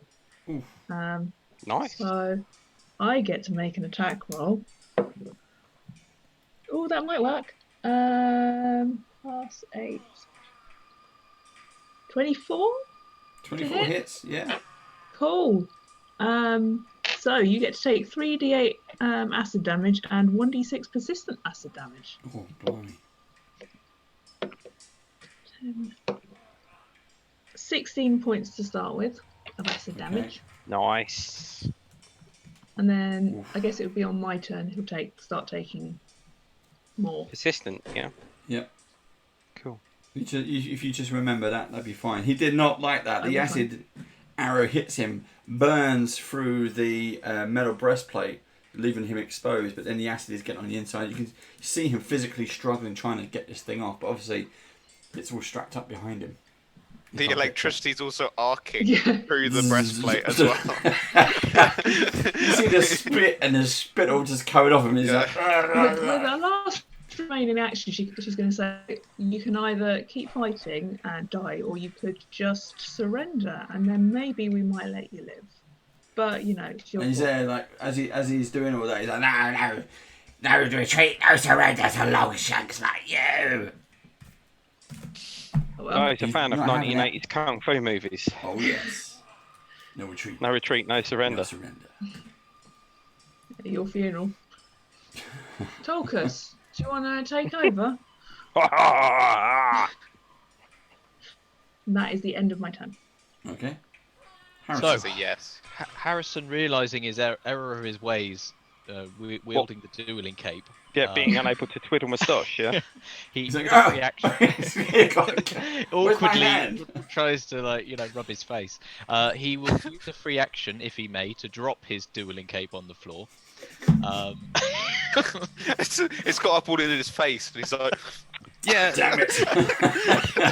Well, you You did do it didn't in a even strictly start it done. out. You could have just like mopped the sweat off your brow, or you know. I was throwing it in the air dramatically, just. I think you now completely lose any panache you had. Harrison, if I lost the panache when I used confident finisher. So to gain my confident finisher back, I will use my bon mot on C1 again, and I will say to him, "I will skewer you like I've skewered your friends," and I will roll a 24 on the diplomacy. Yep.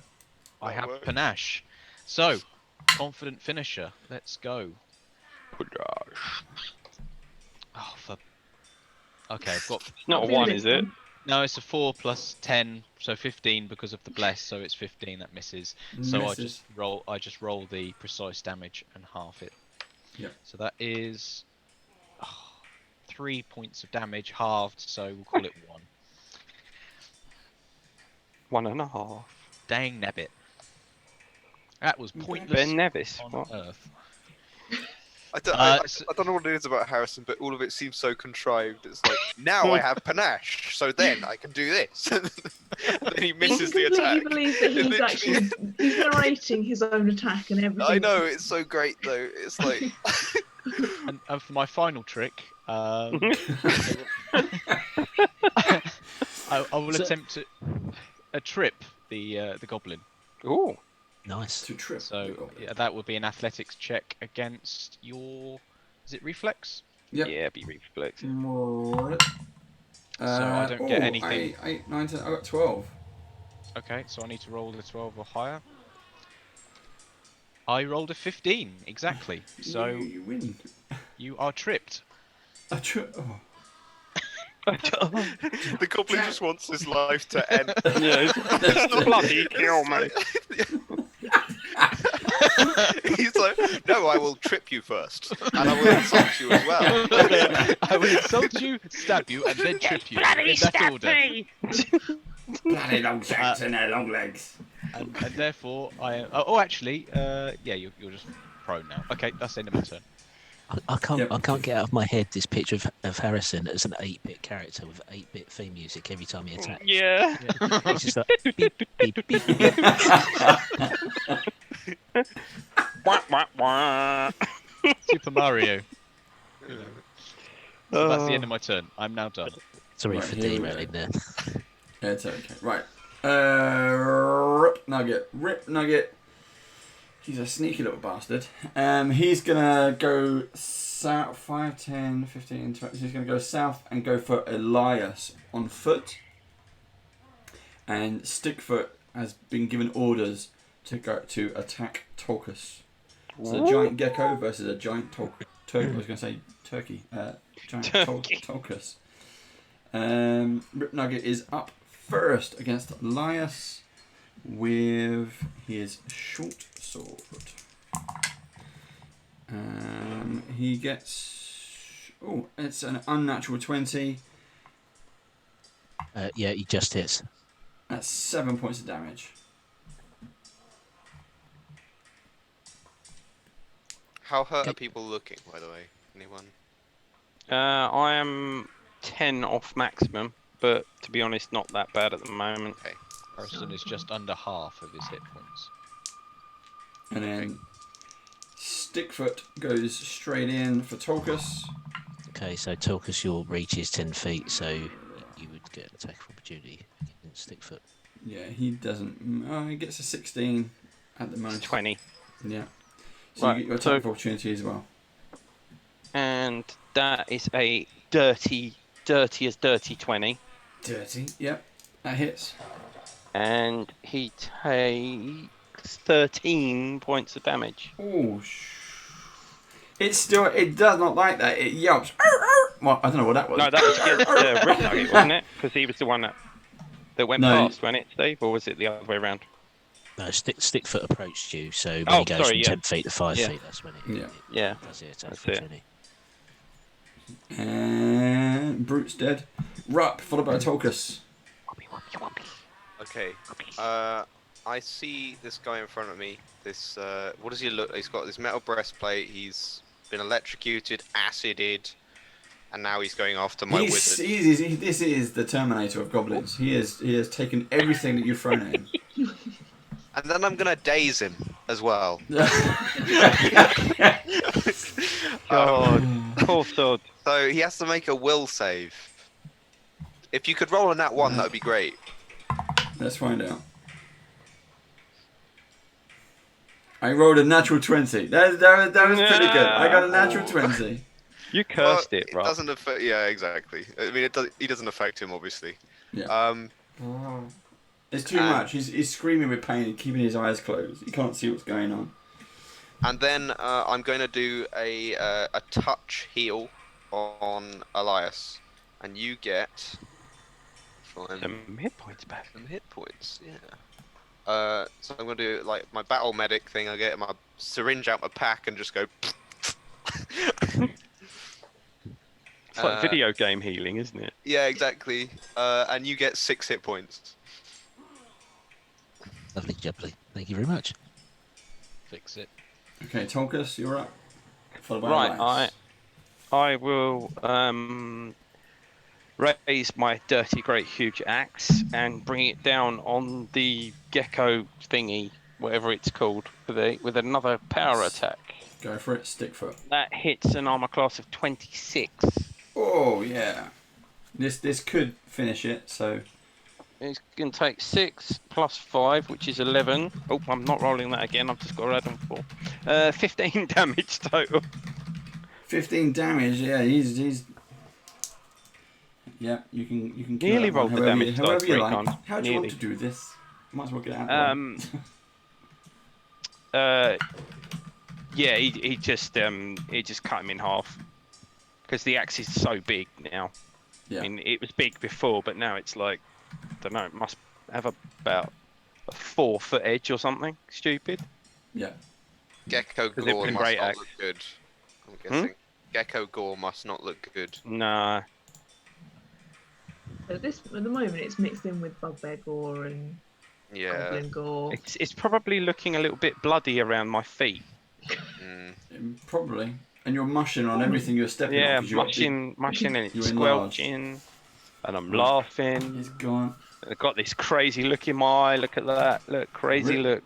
Rip Nugget turns around and says, You killed my pet!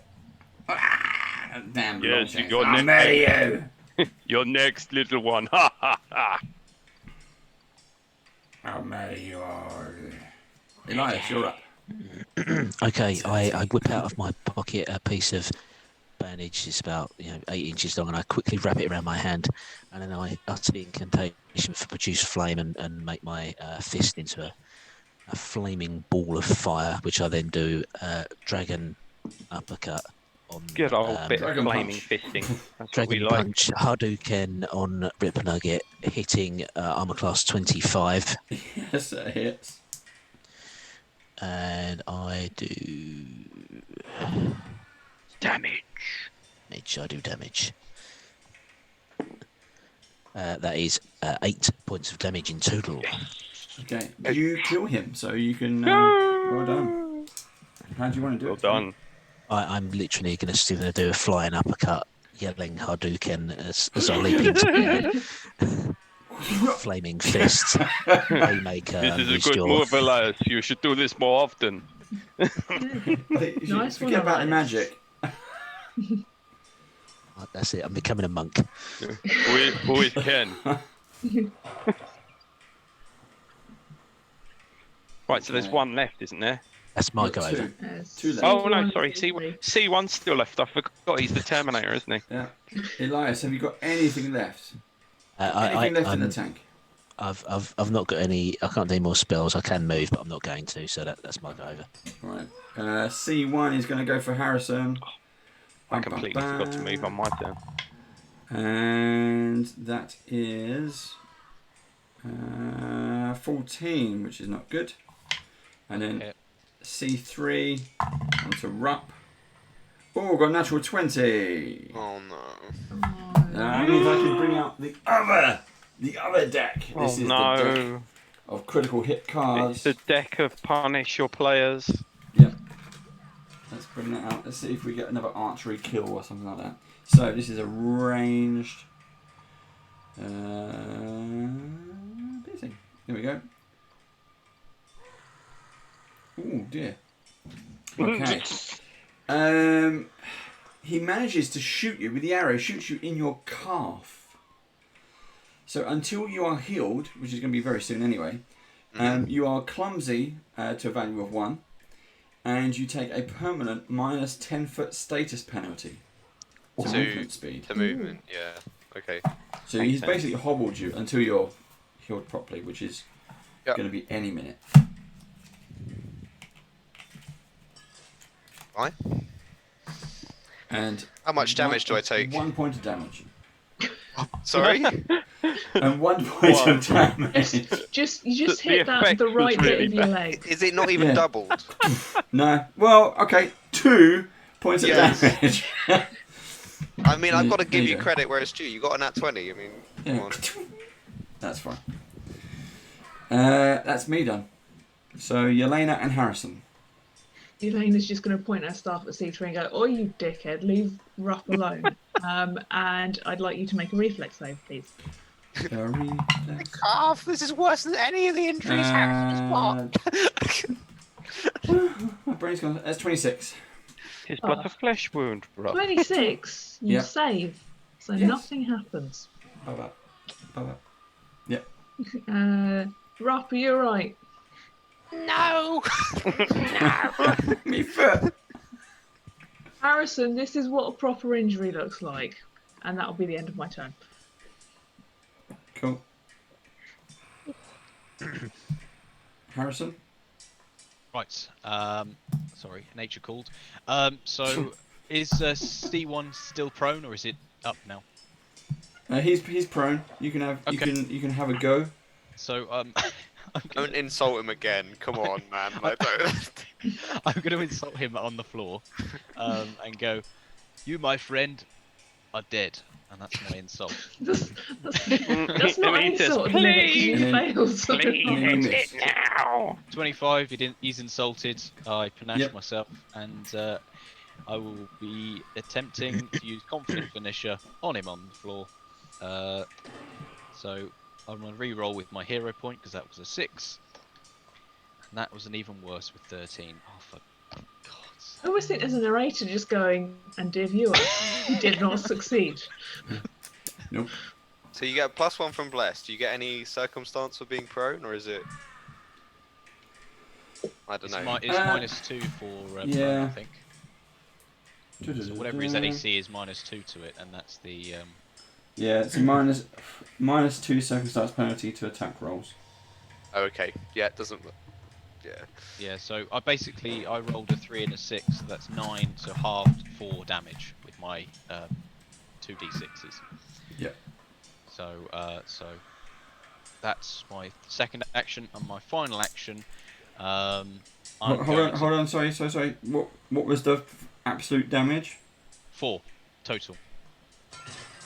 Okay, you kill him Yay! Yay! with a fumble. Panache Well done. alone. You missed and killed him. Well done. I precisely didn't hit him correctly, and somehow managed to cut his ligament or something. There we go. So he's dead. And for my final action, I'm going to drink my potion of healing. Oh my God, why? Okay. Okay. There's only one gobbo left. Yep. Rupp. Finish him. Finish him. So I'm going to take my Divine Lance and charge at this guy. Ooh. And try and with the spear out like this. He's turned into a goblin. I'll make a spell attack. Natural 1. Great. Hey! What Really? happens? Things Really? just got Run into the interesting. wall Really? there. Wow. Okay. So this is why I like the fumble deck. So this is the critical fumble deck for spells, and it's "Can you hear me now?" Until you are healed, which we know is going to be very soon. Because your spell went wrong, you are now deafened.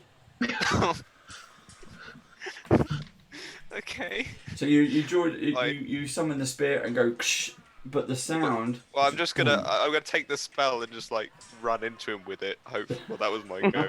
But yeah. Anyway, yeah. I it goes straight into the floor. I fling myself over and just go next to him.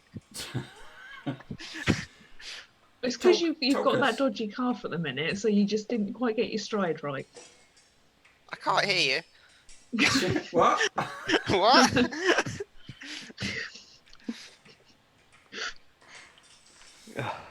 Oh dear. Who's up? Tulkas, you're up. Yeah, Also, yeah. me. I will take one action to move within 10 feet of him. Yeah. Not that close. That's 5 feet. And I shall bring my axe to bear and Go for it. watch his poor little face. As long Go as I for don't it. roll a flipping one. No, I rolled 2 1s, as in 11. So yeah, that's a 22 armor class that hits, Yeah, that hits. and he takes 5 plus 3 plus 6 damage. Yeah, all good. 5 plus 3 plus 6. Done. Yeah. He's dead. Oh, he's dead. He gets split down the middle of the head, but because the axe is so big, it doesn't stop there. It goes like halfway down, all the way to his belt. So his top half is just like that, and then the bottom half of his legs is intact, and his belt is like holding it together. Sounds like something from Tate Modern. Hmm. From the Tate Modern. Well done, everyone. You survived quite a big Rob. fight there. Rob, well done. Rob, well done. Rob, you're right. Rob. I pull the arrow out and get my healing kit out and start wrapping my foot up. But I'll run over with a potion of healing. Rob, yeah, please take this. I just go. No, I'm good. I start healing up. It takes me 10 minutes, but I'll be fine. Hey, but while he's doing that, then I shall innately cast Detect Magic, and I guess we'll have a search of the room. Okie dokie. So inside the room, you don't really find much in there. However, you find on Rip Nugget himself 2 potions of cure moderate wounds. Ooh. You realise that the dented crown will probably have a value of about 20 gold pieces. So there's a little bit of treasure there for you. And the only other thing that looks useful is the set of keys that he has.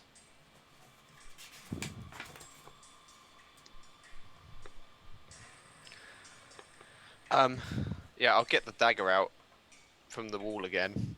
I don't want that. Good. Right, what we're going to do there, folks, is take a quick break so everyone can get a fresh cup of tea, get the stuff you need to do. We can stop the fighting now. There we go. That's done. No, don't need that. Don't need that. Don't need it. Just don't need it, guys. There we go. Don't need that. Right. So we're going to take a quick break. So guys, go and get yourself a cup of tea. We are going to stay on. We don't have a guest, but we are just going to kind of go over. We need to pick some winners. So we have a few items to give away. So stay handy in the chat. Let's just see who's in chat. Shout out some names. Comfort break time. Ancient Fire Dragon, you're still with us. Hello. Chav Hunter, you're back. Hello again. Commander Root, hello again. Joy Division. Ildilara, hello. Ildilara, hello. Kana. Night of the Night Lady. Lurks. Mook Creeper, 905. Sean! How you doing, Sean? Sean is, I think he's already mentioned it in live chat anyway, but if you don't know, he's in the live chat now. Say hello to Sean_TW.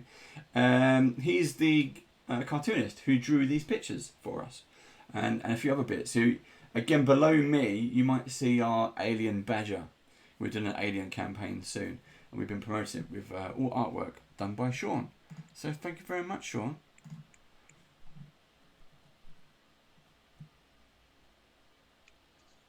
An official badger. It's kind of an official badger break. But saying that, that's Ryan from Session 0. What we can do. So for everyone, so we've got a few things going on. Check us out tomorrow, same time, same badger channel, same badger time, same badger channel. We will be doing Tomb of Annihilation. Now, I get to play for a change, which is fantastic for me. But we will have also some fantastic giveaways. We have our guest player, which was Ryan from Session 0, will be joining us. He's in chat, so have a chat with him. But he produces, he's based in New York, he produces See if I can get up on screen. There he is. See, there you go. You get 10% off when you use Bandit Badges as a code word in his shop. But at the moment, he's running a special autumn promotion. But look, these are some of the t-shirts that he does. So go and check it out. It's fantastic. I've got that one, the red one, the Minotaur. That's the one with the spider or the Dryder. I don't like spiders, so I wouldn't have got that one. But there's some fact. I Am Your Master is a great one. It's the Lich cover, and the dice is 0. But I think the most popular one at the moment is the Cublet. There it is. I do like that one. It is pretty cute. I think you sent one over to Beadle and Grimm as well, Ryan, didn't you? So do check out Ryan's stuff. He's going to be here with us again tomorrow in our first episode of our Tomb of Annihilation game, which will be DM'd by Joe, who's also our moderator. You'll see him, who's a good demon. He's not honest. He's a very naughty demon. But he's going to be running us through Tomb of Annihilation, so we're looking forward to that. Now, also, let's try and get some more in there.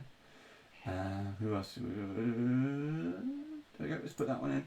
So we've also, as you know, in the bottom left-hand corner, right-hand corner, whichever screen you're looking at, you would have seen Beadle and Grimm's logo. That's because Beadle and Grimm are sponsoring us for this shop. We get t-shirts and things like that.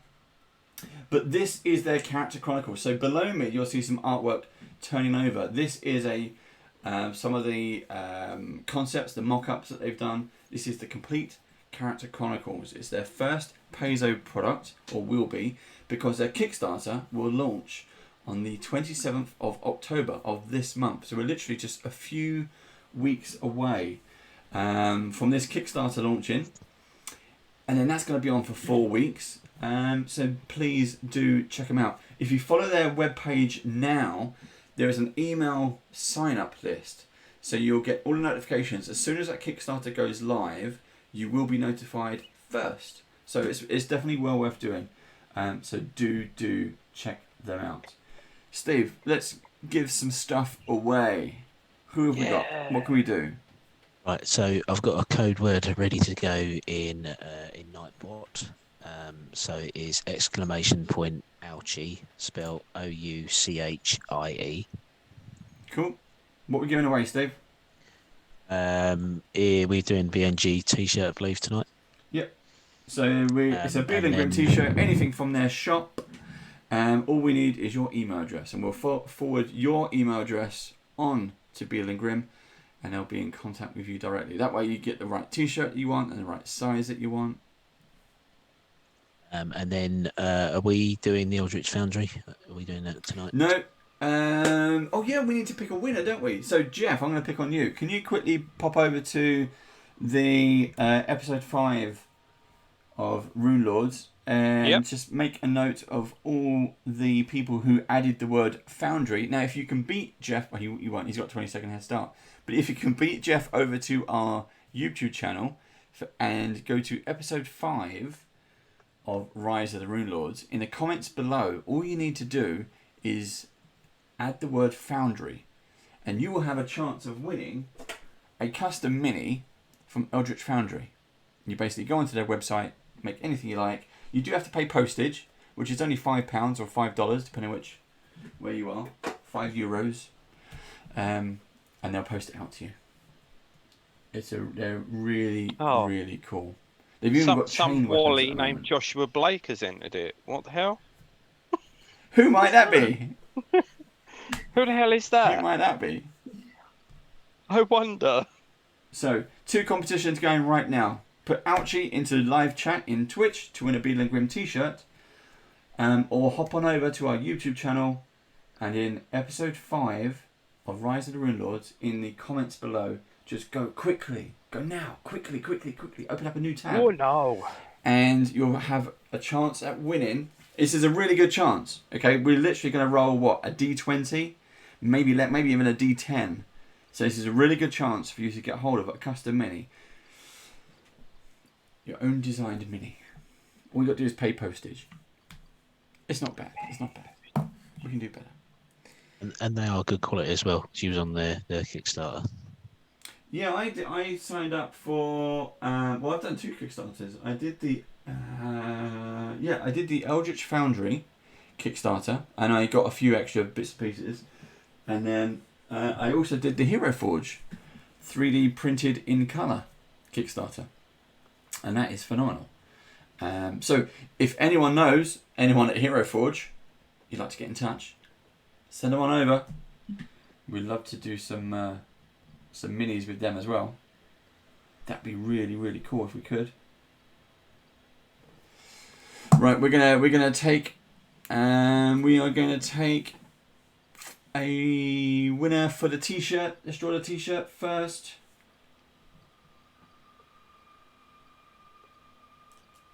That is Chavanda. Hi, Chavanda. Woohoo! See, you got to be in it to win it. Chav Hunter has also been here, I think, with us since we started. So he's a regular. They're a regular. And I think they've won a couple of competitions from us now. A couple of giveaways. Yeah. So it was a giveaway last week with Ed as well.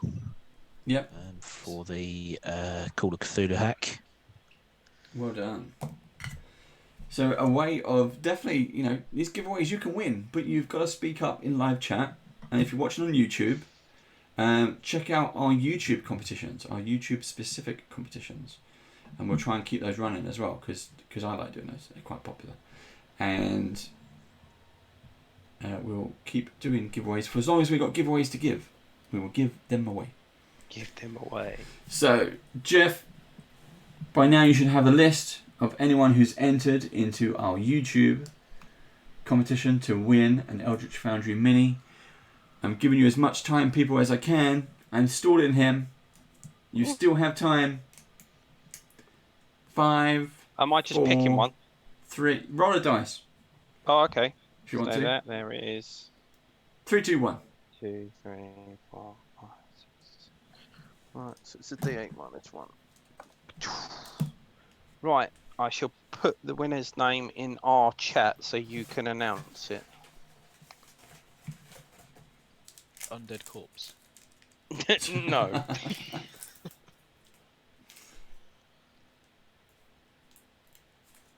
And I'm not sure how you pronounce that first name. I don't know. It's Fohammer. Ibersa Fohammer? Ebasar Fohammer. Now, Fohammer, I don't think, is in our live chat.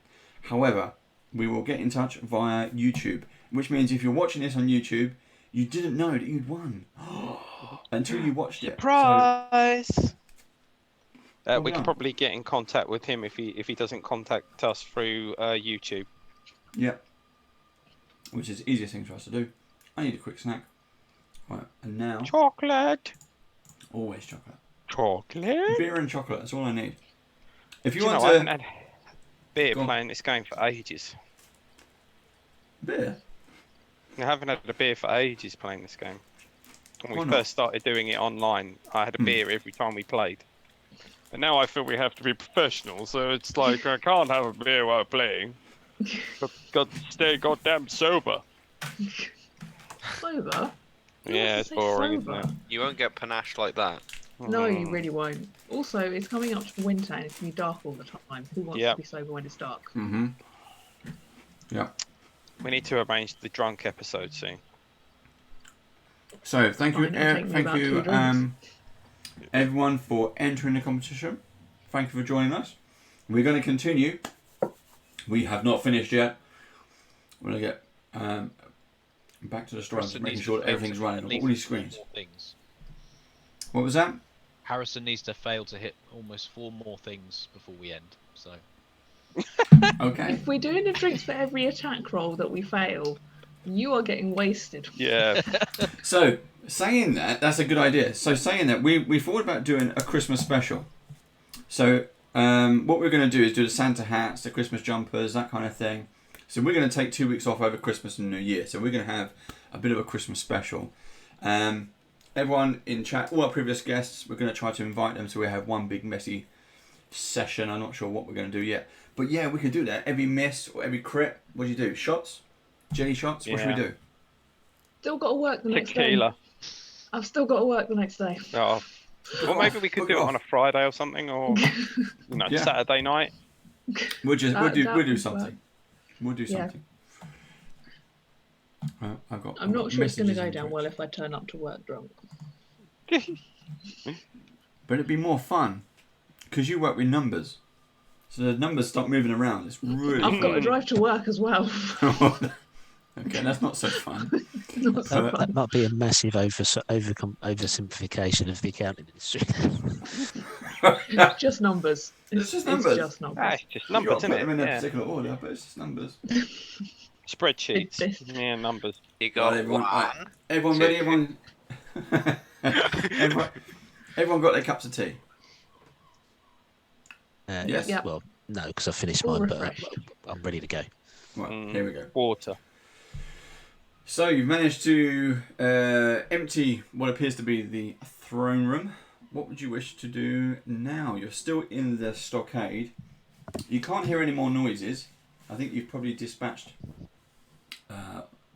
all, if not most, of the goblins that are in there. Well, Tolkus is going to wait until he shrinks down to the normal size. And when that happens, he's going to look down his pants and go, oh. And and then say, Elias, that was fun. I would like to do that again.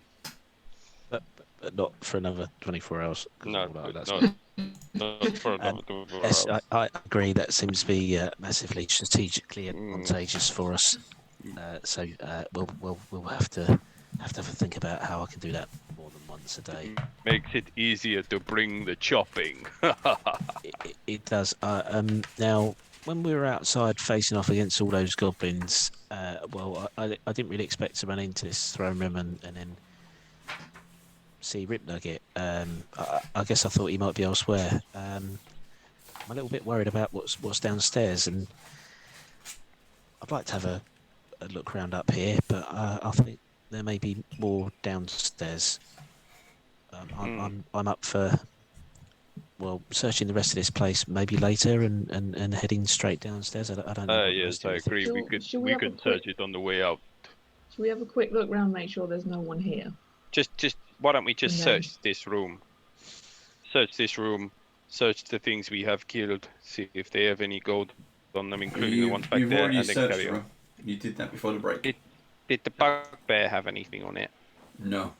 No. Just the items which are not that good. Can I take 10 minutes to heal up Tolkus? If you wish, yeah. Yeah. So Thank you, Master Up. So you get another 8 hit points. Nearly to top. Thank you very much. Could Thank we you, do a- Master Up. Could we do Well, a do quick hero kind. montage of Oh, the I have to do entire a floor? medicine check. Okay, it's fine. What was that, Harrison? So could we do a quick hero montage of searching the entire floor before we go down onto the lower level, rather than individually go into each room and check it? And Yeah, just kind of do a quick Maybe montage. whilst Tolkus is being healed up, you and I can go Mhm. around. Yeah, I'll limp whilst we do it. I don't know why you're limping, Harrison. I can't heal you. If you go down, I can stabilise you, but I'm not planning on doing that just to prove a point. Harrison will play dead, fall over. Are you sure this is not your new gangster walk, brother? They call me Limp Biscuit. If you do go down and play dead, then she just. Brisket. If you go down and play dead, she's just going to grab you by the foot and start dragging you around. I don't know why, but I think Don't play it's to like his fetishes, whatever you do. Limpus Biscuitus. I don't know. Okay, so in If we wanna search quickly, I'll fire off the detect magic again and then like literally just look in the room, and if there's anything magical in there, we'll go and collect it, and otherwise we'll do a more thorough search later. Yeah, I think what Elaine is more concerned about is making sure there aren't any people that are going to follow us down and then. Yeah, get just beset more of by an both enemy sides. sweep than actually an item Yeah. sweep. Okay, all right. I'll still fire off detect magic. It doesn't cost anything. But we'll make our way around. Could just stay in this room and shout out, "I'm here! Come on, kill me!" See if anything comes. So, as you bellow out, cast your spells. While I'm trying to wrap his arm up. And do your search montage. We need to do one of those. I don't know how we do that. A search montage. You go room to room where it's at all possible. And you find all manner of rooms. Kind of bedrooms, storage rooms, etc, etc, etc. However, in none of the rooms ping magic until you get to. Sorry, I should also point out during your explorations you find 2 sets of stairs that lead downwards. But in one of the rooms you find what appears to be a toilet. Okay. And there is a faint echo of magic behind a wall. This is something for Josh. Josh's characters like to dive into things like this. Callback. Harrison will walk over to the wall and do almost a comical knock on the wall, like and is there any response from the wall? No, but on tapping the wall, it does feel hollow. It's a fake wall. Okay. It's just the smell that's putting you off. That's all. Right. Okay.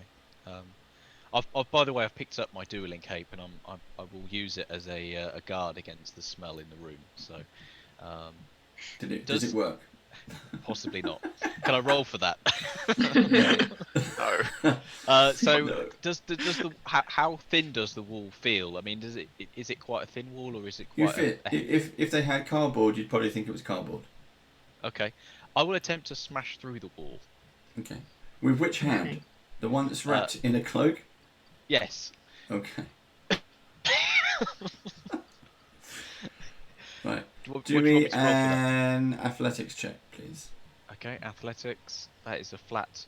Harrison versus cardboard. Who will win? Yep. with a glove. Next week, Harrison versus wet So paper bag. how funny would it be if I rolled a natural 20 on that? Because did you? Not as funny as the natural one, but go on. Yeah, a natural one would have been funnier. I rolled a natural 20, so I heroically. You heroically, through the wall. you straddle this toilet hole in the floor. Bravely take the cloak away from your nose. Wind it up and pow! Knocking the cardboard wall down bravely. Even to the point of removing it with one arm. It's Clearing the no way. chance. And on a shelf, you find quite a large size sea chest, but it's locked. Okay. Davy Jones' locker. Do you need some help with that, Harrison? Well, maybe that this is a job for someone with some lock-picking tools, or someone with keys, perhaps. We did just pick up a bunch of keys from what's his Rib tops. Nugget. That's the one. Well, as you've been going round any locked doors, you found the keys on the keyring. Okay, cool. All right, so basically we will attempt to use one of the keys, or at least go through the keys until we find a key that fits the sea chest. Yep. Do they match? No. Okay. I'll try and pick the lock then, if I may. If you'd be so kind, Professor. I will attempt to encourage you with my one for all. Oh no.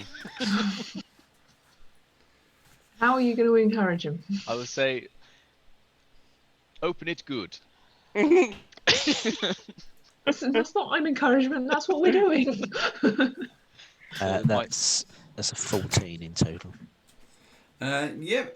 It's more a case of while using your lockpicks, you are mostly successful, but then you realise the lock is broken on the inside.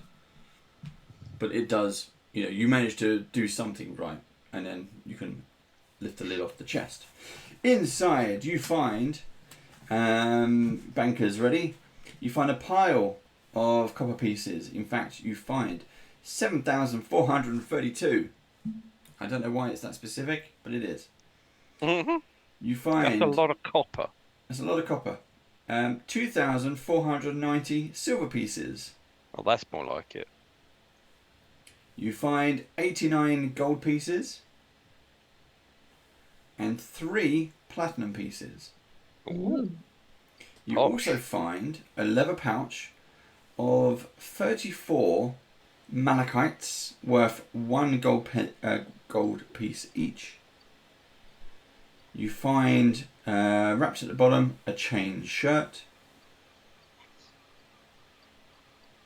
You find some manacles. And the item that was given off a very, very faint aura of magic is actually a gold holy symbol of Saran Ray, which has a has a value of 100 gold pieces. You find a jade necklace worth 60 gold pieces.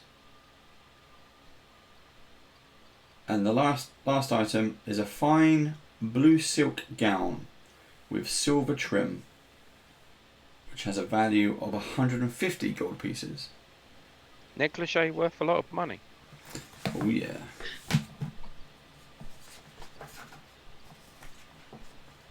That's I a hold- big call. I hold up the fine silk blue gown and attempt to wear, just basically fashion Wear in it, front what? of myself. Just say, "Oh, suits you, sir." I'm a lady. Also, in the various rooms, you find a what appears to be some kind of Goblin Armory, a mishmash of dog slicers, horse slicers, that kind of thing.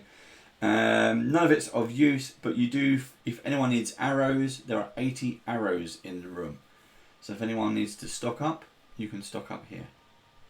Handy. Yelena will grab 10 because she hasn't actually replenished from when she gambled some away. Yep. Good idea.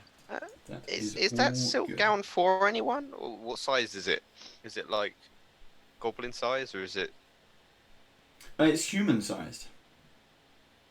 So it might be a victim, or Quite potentially. You did notice back in the throne room on those 4 pillars, there was a number of hands yeah.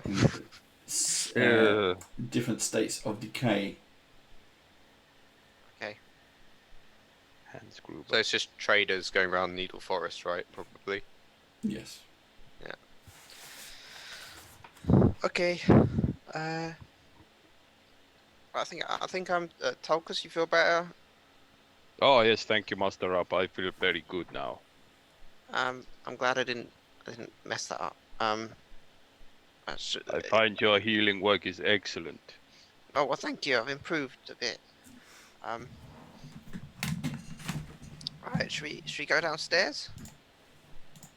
So which stairs do we use? Do we go down the set that we found at the back, or the set that we found with the Bugbear? I'm tempted to go down the Bugbear stairs, just because I guess there's nothing else going to be there, logically, because they Is that the came one up in to the us. middle? Yeah. Yeah, I agree. I agree. So back towards the entrance. That sounds like a plan to me. Okay, so you're going to take the stairs down, yeah? Yeah. Yes. Okay, so the stairs down. Bum, bum, bum. Blah, blah, blah, blah, blah, blah, blah, blah, blah. Blah blah blah. Bear with me. Scroll, scroll, scroll. Scroll. Where is it? I lost it. Oh, there it is. Right, okay. Right, got me maps. Okay, so you managed to find, through this stockade, 2 flights of stairs. You've opted for the middle one, which takes you down. It's just down a small flight of stairs, round a corner, and down. Which there's no door at the bottom. It opens straightly out into a largish room a 25 foot long, 15 foot wide. It's it appears to be some kind of feasting hall. There's a single lantern hangs from a hook on the wall next to where the stairs enter the room from the north, which is where you're coming from. There are several rickety doors open into this room, and a few discarded dog pelt rugs lie forgotten in the northeast corner of the room. So you got there is a door on the east. There are 3 doors in the south. There's a door in the west, and there's a door in basically kind of the northwest side. So 1, 2, 3, 4, 5, 6. Yeah, six ways out of this room. Can we hear anything from any of the rooms? Do a perception check for me.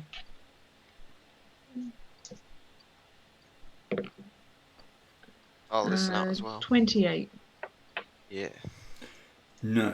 Strangely, it is deathly silent. Tolkus is just going to march up to the door. You know the 3 doors that are together? The one on the right. Yeah, 3 doors in the south, yeah? Yeah, and he's just going to kick the door open. So let's try this one first. Do you want me to roll for a athletics check for the kicking of the door? Yeah, Might go be for open. it. He doesn't care if it's open or not, you know, if it's locked or not. He's just going to kick it. He's going to boot it. That's And fine. that is a total of 27. Okay, your footnote. You kick the room open. What door? The door open, and it just slams into the wall as you kick it. The walls of this room are lined with small wooden cages. Inside each cage is a dirty mound of straw. Dirty mound of straw. Yeah. Is there anything Anything else? anything in it in the cages with the straw? No. The cages are empty, but there was obviously something must have been in here at some point. How many are there? It's all where it's kind of one big long cage. Okay. Going Do we around think the edge it of the could room. have had the Do they smell like the dogs? gecko in it? Or the gecko? But judging No. by the amount So- of dog pelts, I think it was full of dogs. There's nothing in here. I'm going to go to the next door. So I'll go Okay. to the one that's on the opposite side, but in Yeah. the same wall. Do the same thing. Whilst Tolkus does that, can I do a nature check to try and figure out what animals, if anything, Yeah. was in there? Okay, go for it. 21. Okay, so you realise that based on the stuff you find in the room from blood, urine, the smells that are in there, this isn't what you'd expect it to be. This wasn't here for animals. They kept goblin babies in there. It's a creche for goblin babies. Or it's a Witherspoons on a early Saturday morning. Either or. So I got 26 to kick the next door open, Dave, which is the one on the opposite side, but on the same wall, if that makes sense. Okay, yep, southern wall, far left. Door number So 1, you I kick- guess that would be. You kick the door open on this one. There are dozens of ratty cushions, lumpy pillows, rumpled dogskin furs lie heaped in the south half of the chamber. Rumpled Which- dog skin, that sounds familiar. Which smells. There's a smell of a nauseating mixture of vinegar and rotten flowers. But the room is empty. Well, Does this anybody one's want a kind to of creche. explore What's- this one? A This big. one's a creche. Tolkus, what's in there? This is a big bed with pillows and.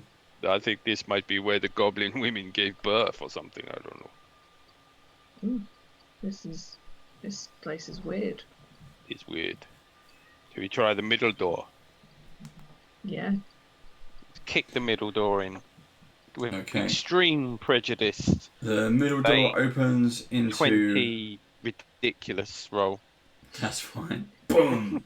You smash it, and you hear the echo across some of the other corridors and rooms. This opens up into a southern-facing corridor. Goes down for about 20 foot before abruptly turning to the right, so heading west. Should we go down and have a look? Can Yeah. we check these other rooms Yeah, first? I'll just Yeah. march off down the corridor. What, You what find, is you like? find a series of doors. What is lighting these rooms, by the way? Is it? Yeah, in the corridors there's small torches, torch Okay, sconces. yeah. So you don't need to. It's not when you was in Sandpoint. It's not like you was under when you was under Sandpoint, which was long forgotten. These are inhabited, but potentially you've killed all the goblins. Right. Yeah. So these might be where they were staying as well as the bunkhouse. I think there was on the other floors, isn't there? So maybe this might be where they were breeding them or something. Maybe. Does this have more of a homely feel or For goblins, probably. civilized area? Yeah, I mean it's. You're not sure how old this place is, but you have to remember what Rupp saw on the outside when he was first crossing the bridge. That it was a huge face, yeah. So, Yeah. so what kind of? So it's tiled floor, is it?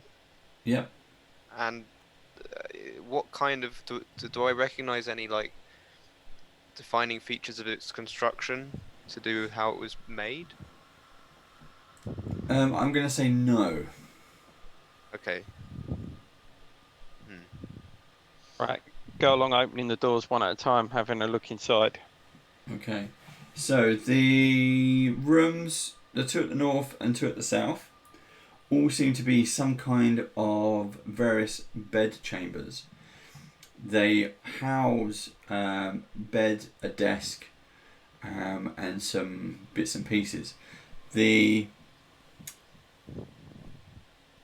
Let's call it A, B, C, and D. So the one on the far left, we haven't got in there. Okay. Yeah. So A is you find loads of notes on the nightstand, mostly kind of rough drafts, but it appears to be in a similar handwriting that you've seen before. Does it match the notebook? It does. That's the journal. So Yeah, with Suto's. journal. Yeah. So you find. You know what I meant. Picky. Yeah. you find additional plans for from Suto when he was planning to blackmail his father. Elias, do you want to put these in with the rest of the papers we have found? Yes. I'll take those and assemble them with the rest of the journal.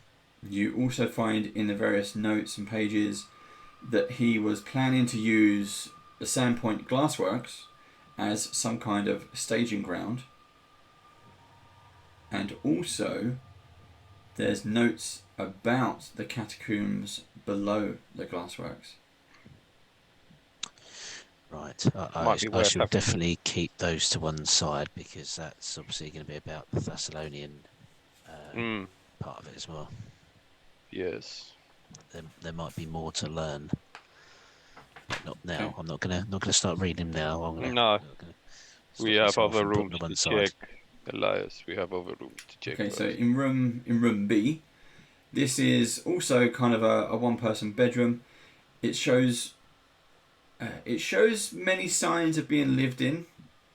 The bed itself is rumpled and unmade.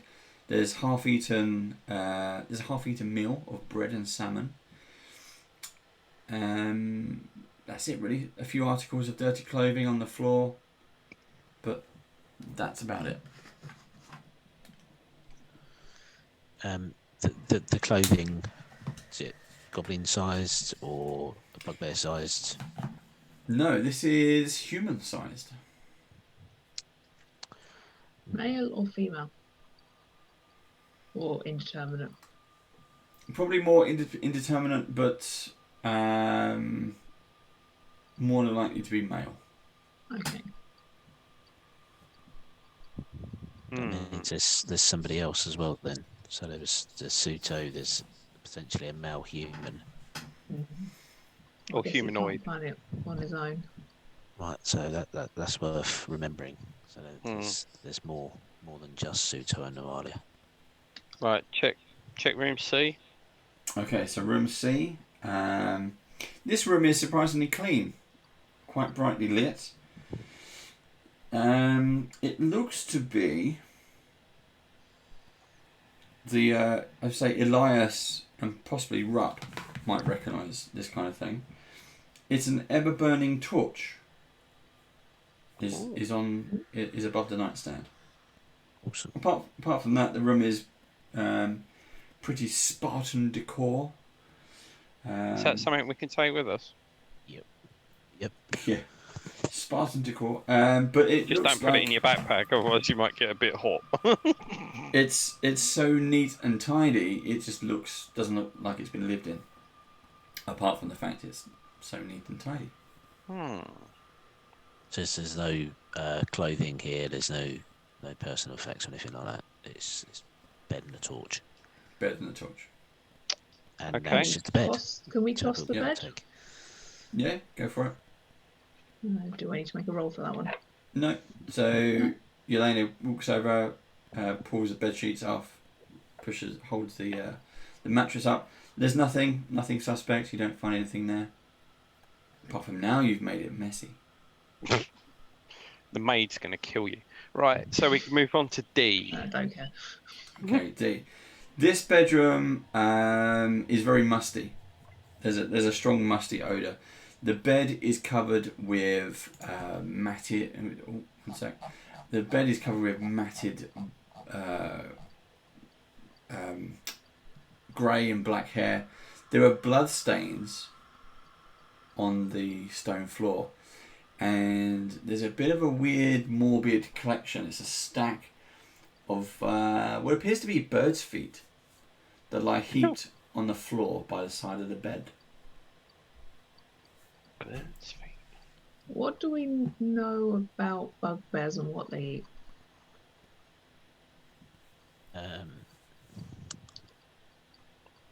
Nothing. No, I had never don't seen think I one know until anything. today. This is the first time for me. Maybe someone lived here likes to eat birds, but not Could be. veggies. Is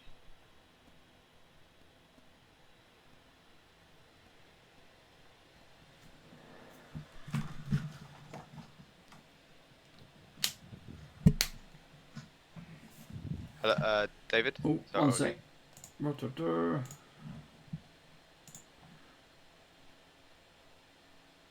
Let's try this. Oh no, come on. Are you getting echoes?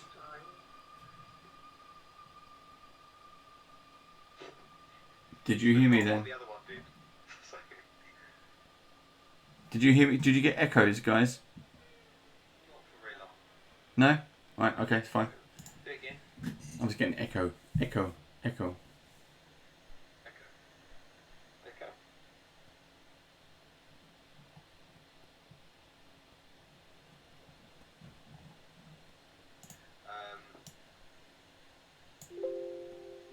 Try the room at the end. Yeah. Okay, so the room at the end. This is a much larger chamber and seems to serve a dual purpose. So to the north is a fine bed with silk sheets, while to the south of the room is a desk and chair under a hanging lantern. Makes a very comfortable looking study.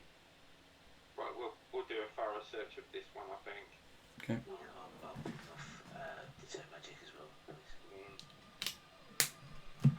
Ping it off. Okay. You don't ping anything back in this room. Check the desk, what's on the desk, paperwork and stuff. No, everything's tidy. Nothing is. Is this a room There's a few kind of knickknacks and things in here, but nothing. It's not as sparse as the last one. I'm just going to toss the bed again. I've started, so... Yep. What's Yelena got against beds? Oh, right. So have we got dodgy sound at the moment? Let's have a check. We seem to be having some technical difficulties with sound. Bear with. Do you want to put a message out there? Oh, we're getting it from Twitch chat, so. Yeah. Try that. You need to talk for it to work though. Hello. We're talking, and is it sounding okay? There we go. Can you hear us, Dave? I can hear you. Yep. I think we've had an issue with sound at the last hurdle. Right. When it echoed for you, I guess that's might have been when it went squiffy. Yeah. Okay, where do you want to go now? You've kind of explored this area. Do we go north? Yeah. Go back to the main room that we came down in, I guess. Mm-hmm. And then there was 3 other doors to try, wasn't there? I think. 3 or there were 2? 3. 3. Okay. I think it was north, North, east, and west, west. East. Yeah. Okay. Yeah, should we go north? We'll try north, right? Yep. They would just keep Is searching. it open? I'm watching on the marker. Which one are you going Oh, to? it's not moved the marker yet. It's back to the main room and then the north door. Northwest. Yeah, that one.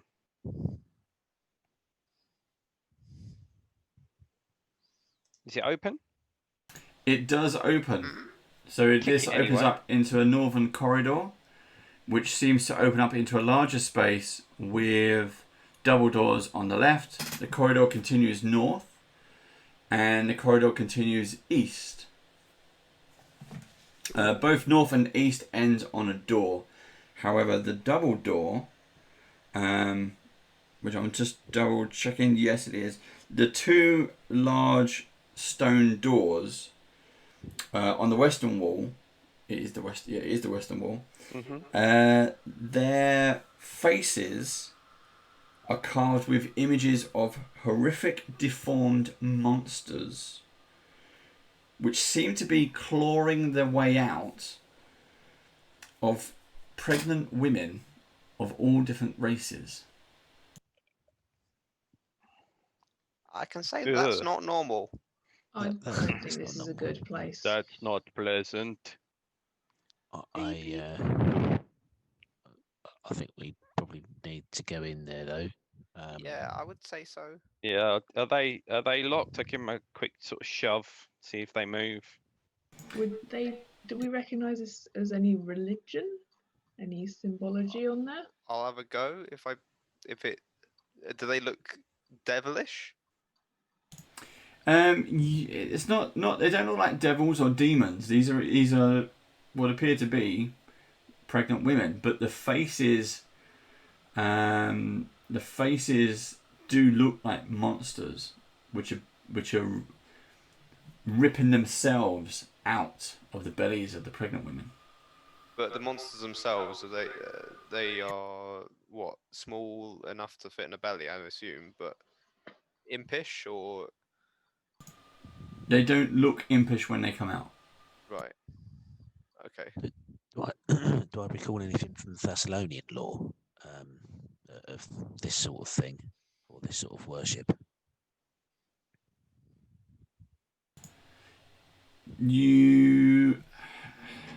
I'll let you do a history check. I couldn't find the library if I was standing in it. No, it may be the carvings are not quite right. There's no holy symbols as such. There's definitely something nagging at the back of your brain, but I can't quite put my finger on it. Exactly. It's all right, Professor. You've had a difficult day. I have had a difficult day. Yes, yes. But this is obviously the source of some ancient evil, like the other temple that we found below Sandpoint, and there was that sin spawn pool the creatures coming out of. I'd hate to walk past this, and there was some sort of summoning thing in here as well. I think we need to go in and check. Yeah, Tokus is going to see if the doors will move. Okay, so you step forward and put a hand on the door, just kind of give it some push of some weight, and it does creak open. And we'll find out what's inside next week. Oh, we've got to wait a week. No! Ah. It's a room full of pregnant women giving We birth to all little get demons. pregnant. So, and we close the door and run away. Harrison should be making people pregnant, not getting pregnant. No! Where did that come from? Well, I said Harrison. we'd all get Left field. we'd all get pregnant, and then I Oh, can't believe we're good. finishing the session with that statement. No. I like the fact that everyone's like, oh, I don't think we should go in there. And Harrison's like, oh, it's fine. It must be like paradise. I've been waiting for. You all have some strange desires. There we go. Thought I'd end on a high. Excellent. Well fought, everybody. Well fought. Yeah, thank you, well done, Dave. everyone. That was an epic battle. I think. Got there I in the It's end. a really good It fight, was. that was. I enjoyed that immensely. Right, I So think how Rupp many is to did- get MVP. Sorry, Yeah, Sharon. that's all Well, right. thank you. How many did Tolkus kill? Or did you just stop counting? I think Rupp probably took the biscuit at the beginning there. Yeah. It was like, it just kill made 5 people's at heads the beginning. explode by 5. screaming. Yeah. That was epic. 5 and 1. That was epic. Mm.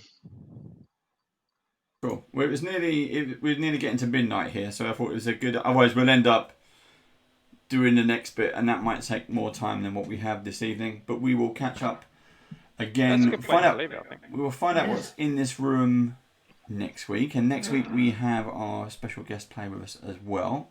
So you're gonna have to find out how they fit into this story. But yeah, I think that was good. You did a big fight right at the start, and somehow managed to fight. You had 2 fights in one there, one big epic. So well done. That was excellent. Everybody fought really well there as well. Even you, Harrison, don't worry. Yeah, you hit a few times. Yeah. My classic triple threat of insult, attack, trip. Not singing, dancing, and acting. Might as well be. Yeah. Someone had to say it, and we all knew it would be Chris. You know I don't mean it. I'm too tired to think of a comeback. That's the problem. Oh dear. You have the advantage. You're very much like Harrison. You're at your best between 2 and 5 in the afternoon. Yeah. Exactly. Very similar. Oh dear. Hope Need to get you a everybody Jordan cake for watching Christmas. enjoyed that. Yeah, thank you guys. Thank you, and thank you everyone for tuning in. Yeah, Mm. yeah, thank you. Yeah, Cool. epic- And thank you. chat Yeah, going just to kind of reiterate, stay with us for tomorrow. Come back or stay with us. You'll be here all night. Come back tomorrow, same time, same place, for our very first session of Tomb of Annihilation. We have some great characters. We have some great players. We have some great giveaways. We have Ryan from Session Zero Clothing, who, if you've been with us in Twitch, he's been chatting away. He'll be here tomorrow, do some giveaways. We have some giveaways from Galforce 9. Doing so, I mean, it's like over £100 of giveaways. So stay tuned for tomorrow's game. Much more coming. And also, I don't know if I mentioned it or not, we've got a lot going on. Beadle and Grim. Beadle and Grim are doing a Friday night chat, really. It's chats, giveaways, special guests, every Friday night during October. They'll be doing it tomorrow. I'm not sure what time they're going live, if it's going to be 9 p.m. their time or 6 p.m. their time. I'm not sure. I'll find out. If not, check them out. Go harass them on Twitter. It'd be fine. But yeah, thank you very much to my players. Thank you very much for everyone joining us. I guess we'll see you again next week. Yeah. Looking Same forward bat to time, same bat channel. finish Thistletop. So it's a good dungeon crawl. Yeah. They're big. Wow, what's behind the door? Yeah, what is I behind just the door? hope it isn't what's on the door. Yeah, you just That's gonna close the door. gross. That's gonna gross me out. Something chronic. We're going to sign off there. Thank you everyone for joining us. We'll probably be in live chat for a little bit, but until then, see ya. Bye. And get to the chopper. Had to split. I like that one. That was my favourite.